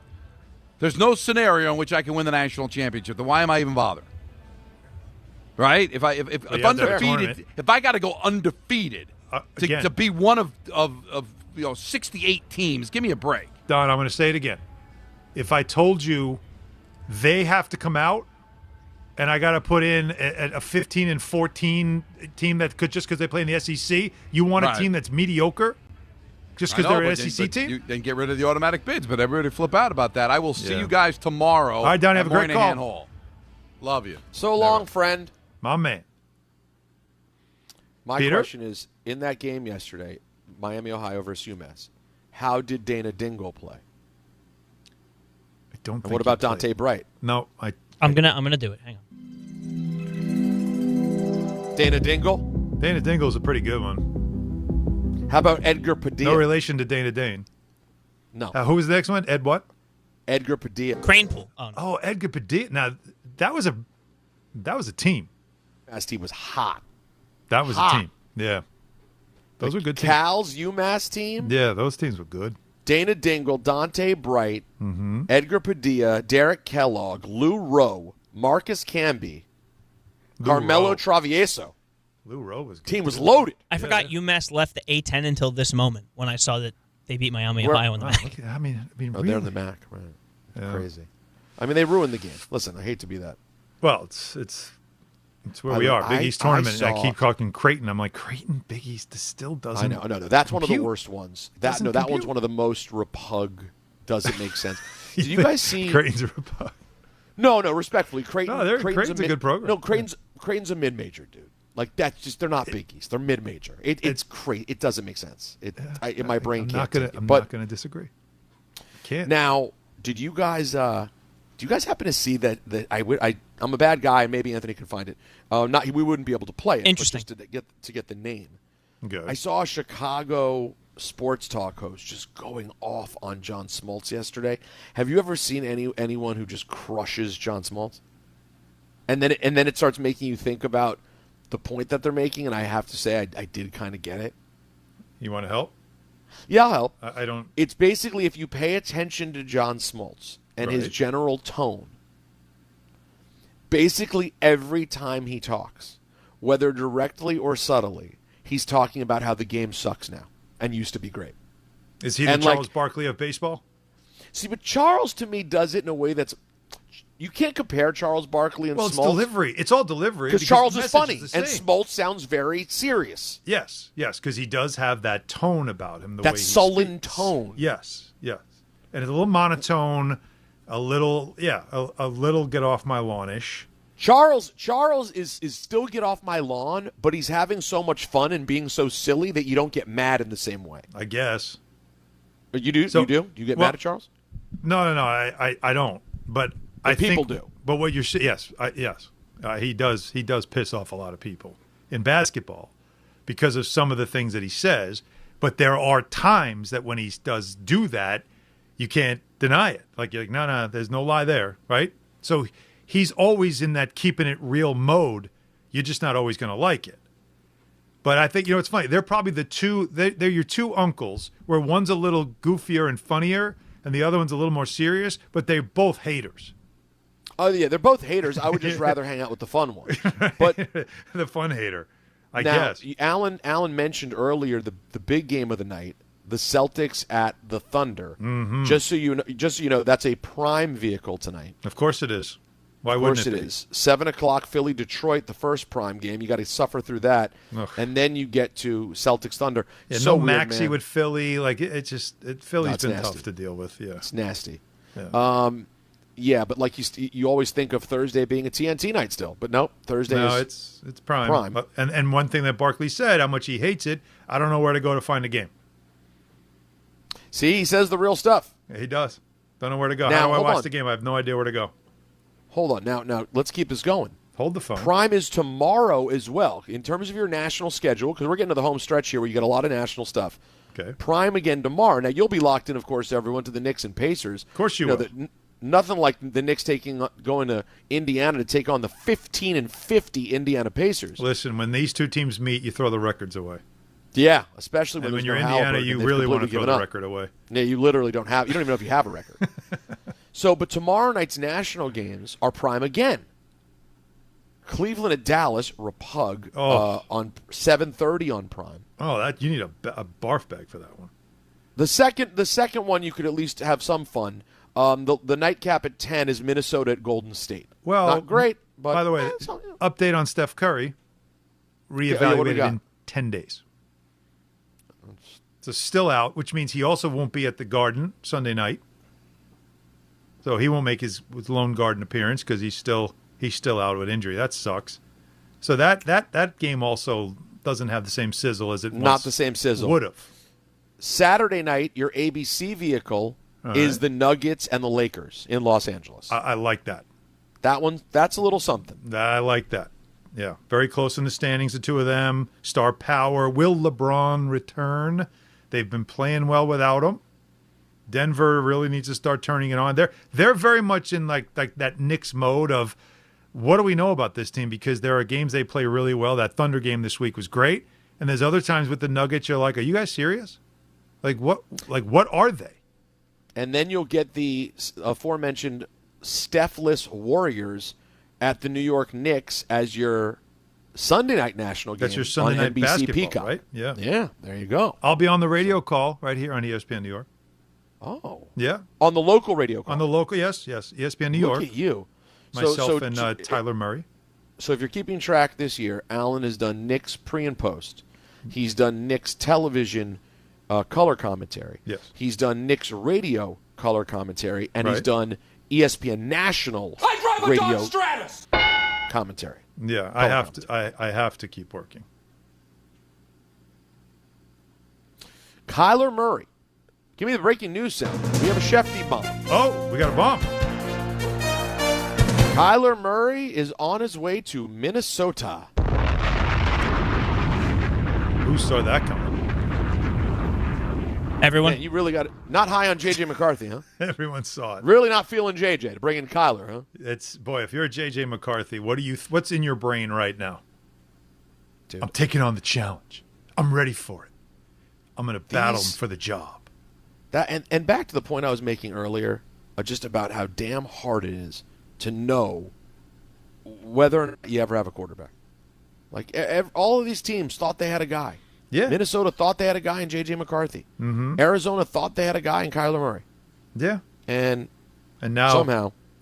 And now Kyler Murray is getting a second chance with a coach who's he's a quarterback whisperer. Look at what Kevin O'Connell has done with all the quarterbacks that have come through there. And they're all getting paid. He had Sam there.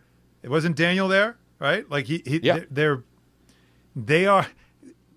That's where quarterbacks go to get fixed, and I think that's why Kyler is like looking at that as the place. Now, do they have a length of the deal? Then why can't they keep anyone? Why can't 1 year. they get? Why can't 1 they year? have See, he's going there to get deal? fixed. He's going there to get fixed. Well, and maybe Minnesota's thinking, if we fix this guy, he's the one we keep. He could be the one we keep, or we just kick the can down the road a little more with McCarthy, hoping that it finally catches, because they thought they had it as a rookie. He was going to be a starter. Like the whole Sam thing doesn't happen if McCarthy doesn't get hurt at the end of preseason. Think about that. They thought he was the guy, McCarthy. And then last year they went, oh, wait, no, I don't think he is the guy. So what a story happening up there. But that's where quarterbacks are going to get fixed, man. I just find it interesting that they're always fixing a quarterback, and also for the last few years have not had their quarterback. And then they keep losing them, right. You fix them and send them out. But it's like at some point the fans are probably going, hey, maybe we could have a quarterback. Keep one? Yeah. That will do it for ENN. All right. Brought to you by Ramsey Mazda. Get more for your money at Ramsey Mazda. Like a new 2026 Mazda CX-50 or the CX-90. Choose wisely. Choose Ramsey Mazda. I have a couple other things to tell you, Alan, all of which are very exciting. Please tell me. I'm excited. I know. I got you all geared up. The first thing I'm going to tell you, actually, you know what? I'm going to give you a tournament update on the other side. What I'm going to do right now, though, is tell you about FanDuel. Because FanDuel customers can get up to $300 back in bonus bets every day for 10 days if your bet loses. Here's how it works. You place a tournament bet using the token, and if it doesn't win, you get up to $300 back in bonus bets every single day for 10 straight days. That's 10 chances to play all tourney long, from game props and money lines to spreads, totals, and futures, and more. You can even mix things up with same-game parlays for a shot at a bigger payout. However you want to fill out your bracket, FanDuel makes it easy to stay in the action day after day. Visit FanDuel.com/local to sign up today. FanDuel, it's time to dance. 21 and over, physically present in New York. Must apply select token each day. Bonus bets are non-withdrawable but expire 7 days after receipt. Tokens are received in increments of 1 per day. Restrictions apply. See terms at sportsbook.fanduel.com. For help with the gambling problem, call 877-HOPE-NY or text HOPE-NY 467-369. 1-877 Cars for Kids. K-A-R-S Cars for Kids. 1-877 Cars for Kids. Donate your car today. Call 877-CARS for Kids to reach a friendly live agent. Donation is super easy, and your car can be picked up as soon as tomorrow. Call us now or go to carsforkids.org. Donate your car today. Did you know you can donate real estate too? Hey, it's Michael K, and I love when I get to talk about my friends at PC Richard & Son. It's a local company, family-owned, and I trust them, and you should too. Right now, get tax season savings, up to 35% off select categories, plus save an additional 8.875% off hundreds of items throughout the store. And in-home delivery is free. Great savings, great service. It's what they do. Get tax season savings at PC Richard & Son today.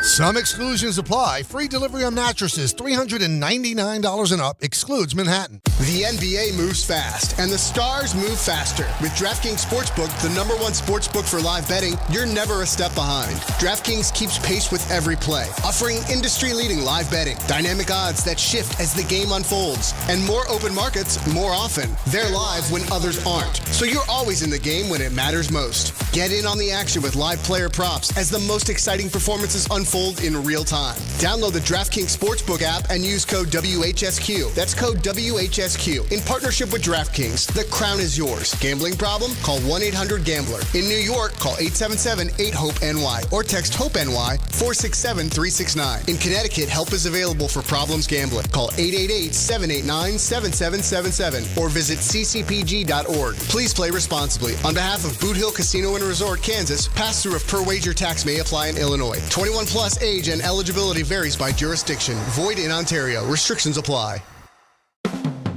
Hey, it's Alan Hahn. Rings End is your locally owned Benjamin Moore retailer. They're your store for quality with a full line of brilliant and durable Benjamin Moore paints. They're your store for inspiration with thousands of colors and a variety of sheens. And Rings End is your store for expertise with one-on-one advice for contractors and homeowners. Insist on Benjamin Moore paint from Rings End because the gorgeous color you love can't be matched in another brand of paint. More people trust their hearts to New York Presbyterian than any other hospital in New York. It's because New York Presbyterian has the most experienced cardiovascular doctors, treating a full range of heart conditions, from heart failure to valve repair, with the most advanced treatments. Find a doctor at nyp.org/heart. New York Presbyterian. New York Presbyterian Hospital, based on U.S. News & World Report 2025 to 2026 cardiology, heart, and vascular surgery rankings. Finding great candidates to hire can be like, well, trying to find a needle in a haystack. Sure, you can post your job to some job board, but then all you can do is hope the right person comes along, which is why you should try ZipRecruiter for free at ZipRecruiter.com/ESPN.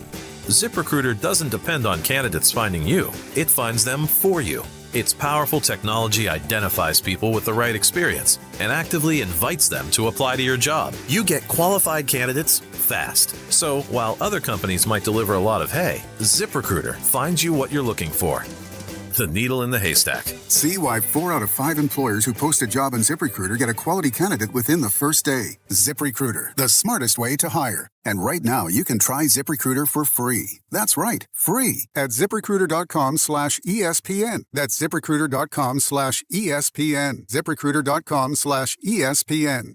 ZipRecruiter. Are you ready to make a difference for the environment while helping the visually impaired at the same time? Then donate your vehicle to Heritage for the Blind today by calling 1-800-983-6530. Every donated vehicle will either be properly recycled in an eco-friendly manner or given a new life through reuse. Donating your vehicle is easy. Simply call 1-800-983-6530. And Heritage for the Blind will do the rest. They'll even arrange for your vehicle to be picked up at no cost to you. And for a limited time, when you donate your car, you'll receive a $200 restaurant voucher and a 2-night, 3-day hotel stay at one of 50 locations. Call 1-800-983-6530 right now to schedule your vehicle donation and make a positive impact on the environment while helping others. Heritage for the Blind, where every car donation counts and every person makes a difference. Call 1-800-983-6530 now. This advertisement is paid for by Heritage for the Blind.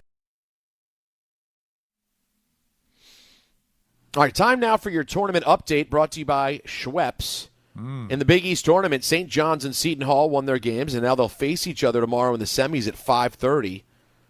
At 7, UConn faces Xavier, followed by Georgetown, Villanova, like you dream about. Oh, yeah. That That's was old the school. tournament update brought to you by Schweppes.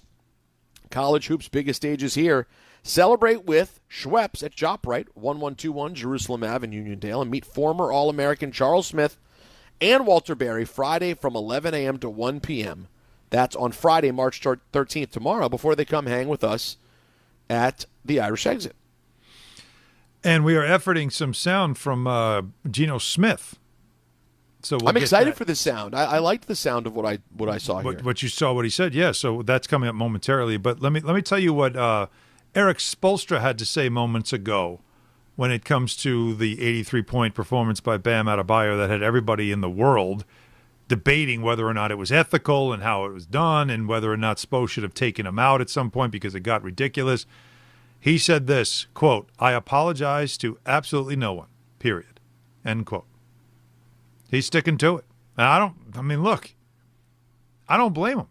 I don't think anybody should start going into any type of fit about a player who had a chance to do something special in his career against a team that couldn't defend for a damn and didn't even try. Right? Fouled him, sent him to the line. The stuff that happened late, ridiculous. Yes.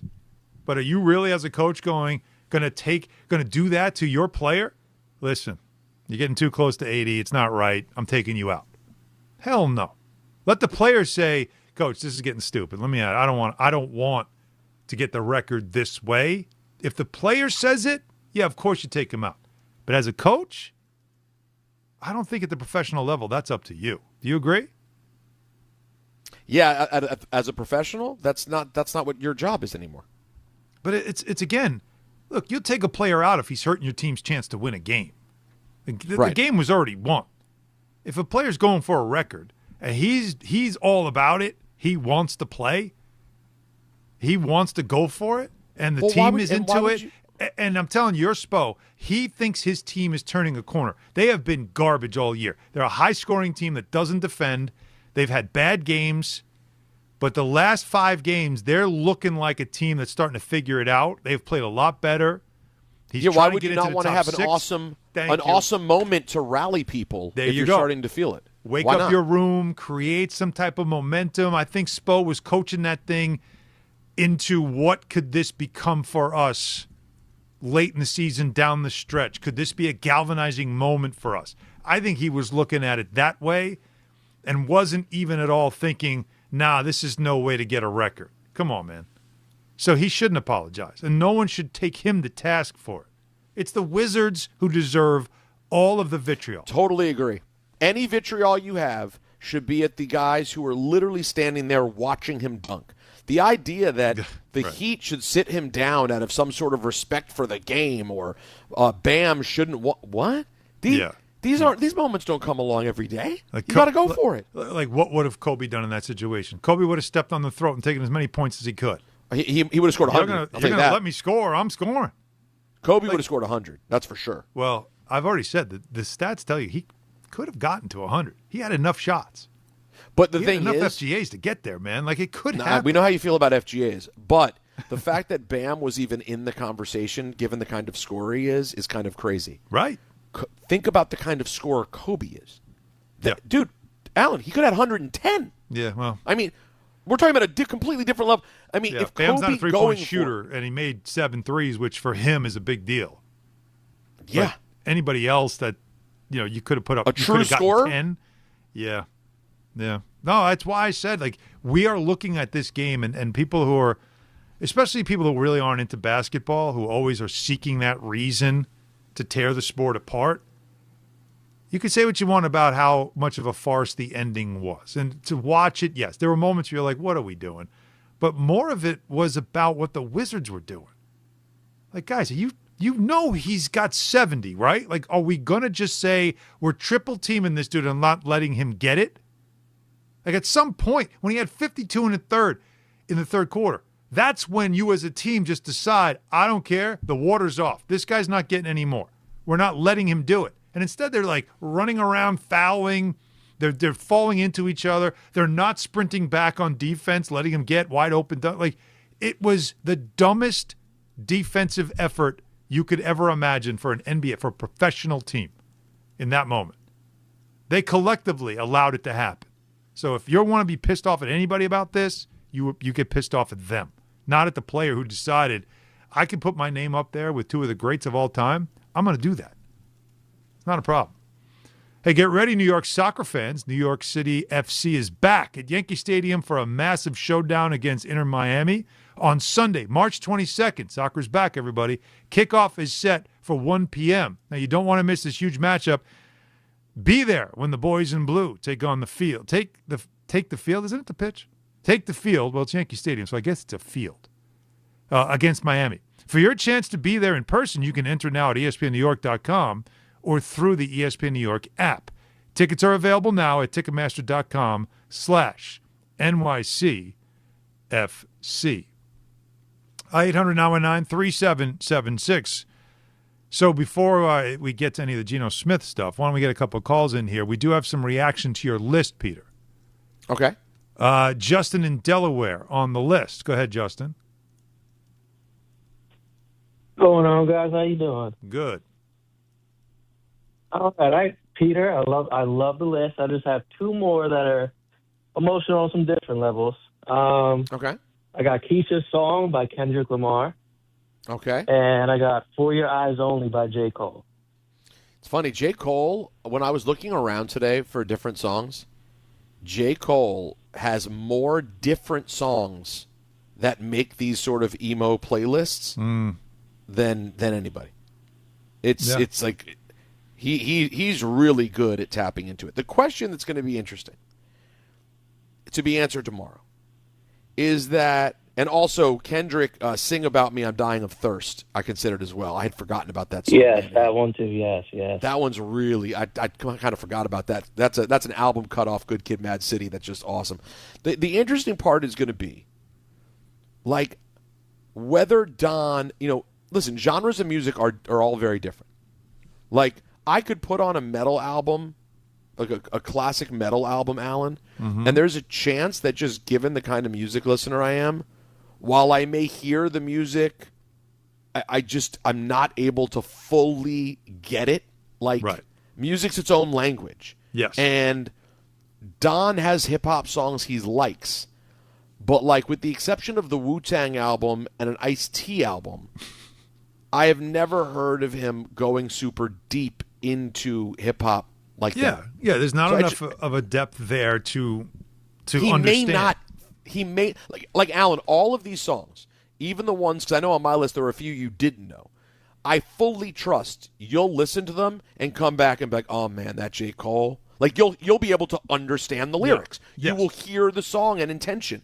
I don't know, and this isn't disrespect, because of lack of experience, I don't know that he has the context to be able to just be like, boom, I got it. I don't know. I don't know. Yeah, just to put a bow on it again, I've always said it's subjective. If you have an ear, it's a certain sound that'll move you. It doesn't matter the style of music. It's just whatever it is, it gets you. And if you don't get it, you just don't get it. You might not.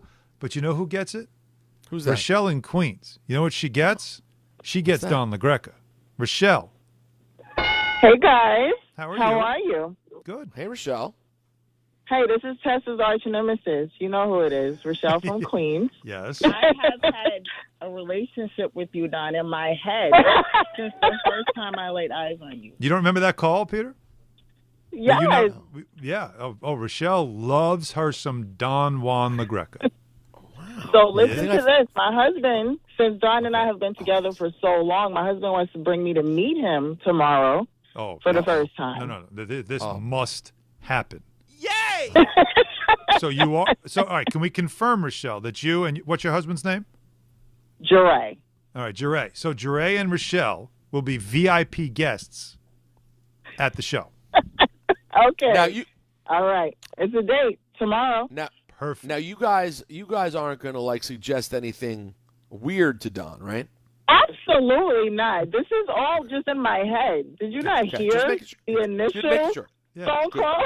I have had a relationship with you, Don, in my head since the Thank first you. time I laid eyes on you. See? It's an imaginary thing that exists. Exactly. only My in husband that has dream his imationary relationship. Okay, Yeah, that's and it's it. not We're with going Don. Further. All right, cool. It's not with Don. Yeah, good. No further. Okay. Just making sure, because All right. we'll see you tomorrow, Rochelle. Yeah, We're looking we'll forward be to there it. Thanks for tomorrow the at call. 3.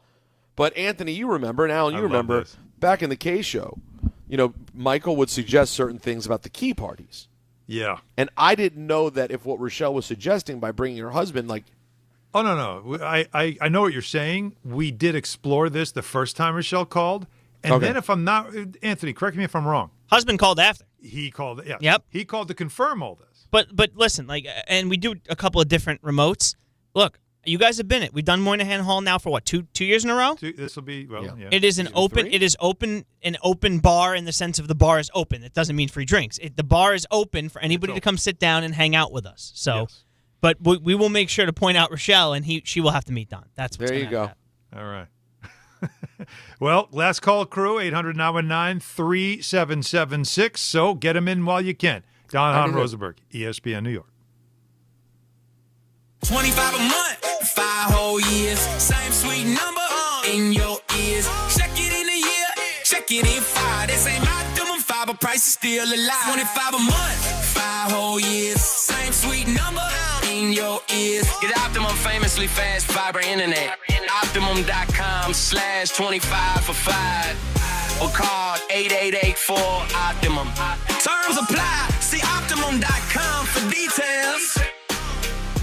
Hi, this is Don LaGreca. Just like the New Jersey Devils protect their home ice, Viking Pest Control protects your home. And I know because I use Viking at my own place. As the pest control provider and proud partner in the New Jersey Devils, Viking brings 45 years of trusted experience and expert service to keep ants, cockroaches, stinging insects, rodents, and even mosquitoes out of your zone. Their local team builds a personalized game plan that actually works. And when you bundle pest control and mosquito services, you score big savings. One call, one company, total peace of mind. Visit VikingPest.com. Protecting your home inside and out. At City Harvest, we believe no New Yorker has to go hungry.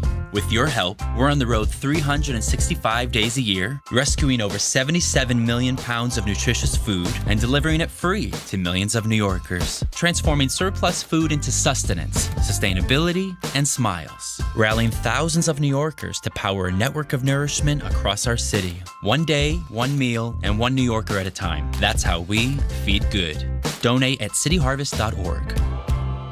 At Uline, they know going the extra mile takes hard work.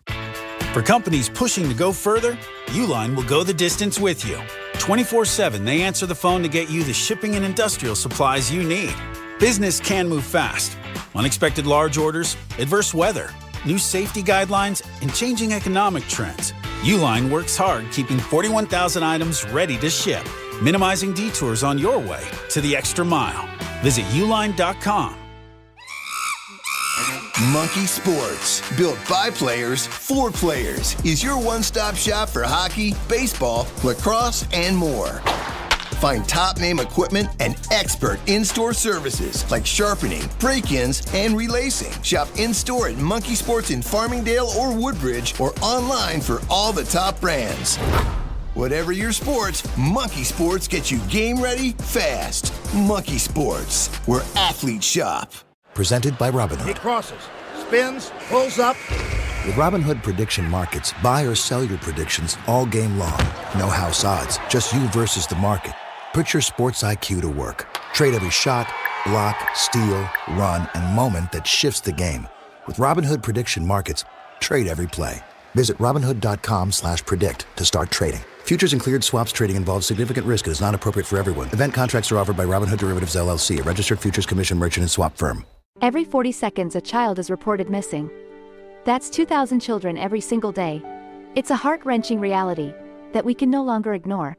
Find the Children is a non-profit organization dedicated to helping find missing kids. You can be a part of their mission by donating your unwanted vehicle, running or not. Call 1-800-294-0222. We guarantee that you will receive the maximum tax deduction. We provide fast, free pickup with 24-hour response. Call 1-800-294-0222. Find the Children provides crucial resources to help find missing children and educational materials to teach kids how to recognize and avoid predators. Our recovery programs have a proven track record of reuniting kids with their families. It's time to act. Donate your unwanted or unused car. Help us build a world where every child is safe. Pick up the phone and call 1-800-294-0222. Together, we can bring these kids home safely. This advertisement was paid for in partnership with Cars R Us and Find the Children. Hahn Rosenberg is live from the Big East Tournament presented by Schweppes, Sun Cruiser Vodka Iced Tea, and Samuel Adams. Join DHR broadcasting live from the Irish Exit inside Moynihan Train Hall for a Big East extravaganza. Big East legends Charles Smith and Walter Berry will join us on site as we break down the action and relive the glory days. All courtesy of Schweppes. Stop by beginning at 3 p.m. Enter to win great prizes and make the Irish Exit your headquarters when the Big East takes center stage. Sun Cruiser Vodka Iced Tea is available at Avenida and the Rutherford. Must be 21 or older to purchase. Please drink responsibly.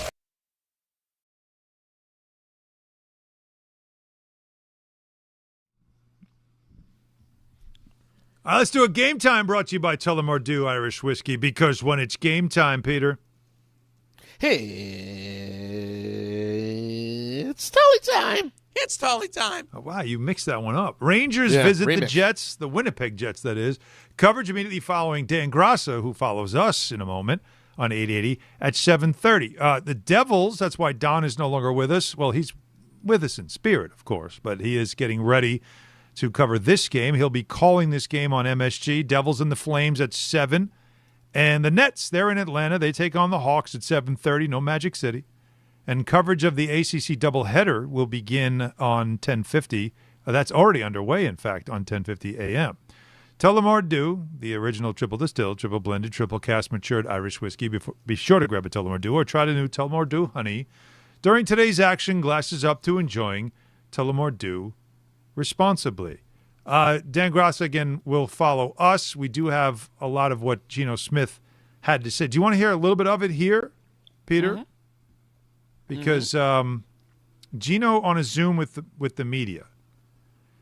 Very interesting stuff that he's saying. Now, remember, Rich Cimini talked to Pete Carroll, and Pete Carroll blamed coaching on why Geno struggled last year in Las Vegas. So here's Geno. I thought this is the best part, is playing for the Jets and I guess going back to the Jets, his reaction to that. That's right. First of all, I was just honored, really, for Coach Glenn, and everyone over there to even consider me. Obviously there's history, being drafted by the Jets. But the first initial thought was just, man, what an honor, to be considered, to be the quarterback of the Jets again and, to walk back into that building. And, I had to obviously think about it and, try and weigh my options and see, what was the best move, best decision, not only for myself, but for, the Jets organization. And, we decided that something that we wanted to explore. And I'm just happy it got done, man. I'm super excited. And as the days have gone by, really since the trade, I've just been more and more excited. He's excited about it. Now, he said we made a decision. So it sounds like they clearly talked to him before they made the trade, because they traded for him. The feeling was, or at least that's what the reporting was, because they were worried about having competition to get him, because he was going to get waived, and he would have been available as a free agent. But they made that 7th round, 6th round pick swap with the Raiders so they could get him before he was available, and the Raiders going to pick up the bulk of his salary. So he said, though, that he wanted to do it, which means they clearly talked to him. What's it like, though, being back at Florham Park, Geno? I'm hoping he's got a room key for me at his It really hotel. felt like just, all those memories just kind of rushed back into my head just the first time I walked into that building, and it looked so much the same. And I mean, it just felt like I was back where I belonged, man. It felt special. It really did. Going into the locker room, they made some changes to the locker room, really cool changes, all digital stuff. That's pretty cool. But just, walking down the hallway and, walking past some of the meeting rooms that I, once was in and, getting the chance to see some familiar faces. Those are the things that really, I really thought about when I walked into that building. And, I mean, it was just a special moment for me. And, I can't wait for my family to get there and see it all. And then we can, kind of share those memories together. Is it 13 years? Is that how long it's been? Yeah, I think so. And what do you think that's like? It's like walking back into a play. Again, he couldn't have had good memories, right? It ended very badly. Like, to go back in there and say, I'm back, man. Like, that's, again, all kidding aside, all the other stuff aside. Like, no. By the way, it's been 10 years. 10? Yeah, and then 17 he's with the Giants. Yeah. Right, okay, because Fitzpatrick took over when he obviously got into the thing with IK. So, all right, so still, it's a decade later. Do you know what I saw the funniest tweet I've seen about this was earlier I saw someone tweet. They said Geno Smith is somehow the best quarterback the Jets have had since Geno Smith. and when you look, and that doesn't say Rodgers. I mean, well, was Rodgers of two years ago? Rodgers has, I think, the third highest passing yard season in Jets history. Well, yeah, again, as we talked about yesterday, it doesn't say that much. But no, it doesn't. But no. But let me just put it out there, though. Could Geno, if Vegas was sort of a one-off, really bad team and it didn't go well, if Geno is sort of back to where he was in Seattle, he certainly could be at least as good as Rodgers was in year 2. And then you're having a conversation about he is like just about the best quarterback they've had since he left. It has not been glorious, folks. No, it hasn't. So, again, there's some optimism there. I'll remind everybody again what Pete Carroll said was it was on him and Chip Kelly, what happened in Vegas, that they didn't prepare him right and that he was in a tough situation. They had a good start, and then it all went to hell after that, and he wouldn't put it on Geno. He said he put it on coaching. We will find out. What does it mean? What does it translate to? That's for everybody else. We're going to debate it, and we're going to kick it around and wonder, are the Jets going to win too much to get the quarterback of the future by going to a quarterback of the past? That's the most bizarre thing in this whole story. It's unusual. Of course it is. Griffin in Connecticut. Griffin wants to chime in on this whole Miami of Ohio thing. Griff? You know what? My point is, I don't care who you play. You're playing Division I schools, Division I teams, and to go 31-0 in the regular season is very incredible. And since this tournament has been there has been no team that has 30-plus wins that have missed out on the NCAA tournament. You're telling me you're going to have them not make the NCAA tournament because of one loss in the conference tournament? I think it's ridiculous. I think it's silly because I don't think Auburn deserves to be in. I know they're in a tough SEC, but I don't think a team that is so inconsistent and looks good one night, looks bad the other night, like everybody does on the bubble, deserves to be in. One thing we know is Miami, Ohio, every single night is consistently capable of winning except for one night. For one night. Now, Griff, the only thing I'm going to say, again, I don't disagree with you. I think 30 wins is still a season that should be recognized by the NCAA and put them in the tournament. But when I tell you they're beating teams like Old Dominion, Trinity Christian, Arkansas Pine Bluff, Maine, that's a hockey school. Like this, Wright State. I went through the whole thing. It's not. Bowling Green, this is Ohio University. It's not great. Like, that's the problem. So that's the strength of schedule issue. So join us tomorrow at, of course, the Irish Exit at Moynihan, starting at 3. Have a great night, everybody. Ox Spine at New York Presbyterian is always in pursuit of a better way to heal the spine.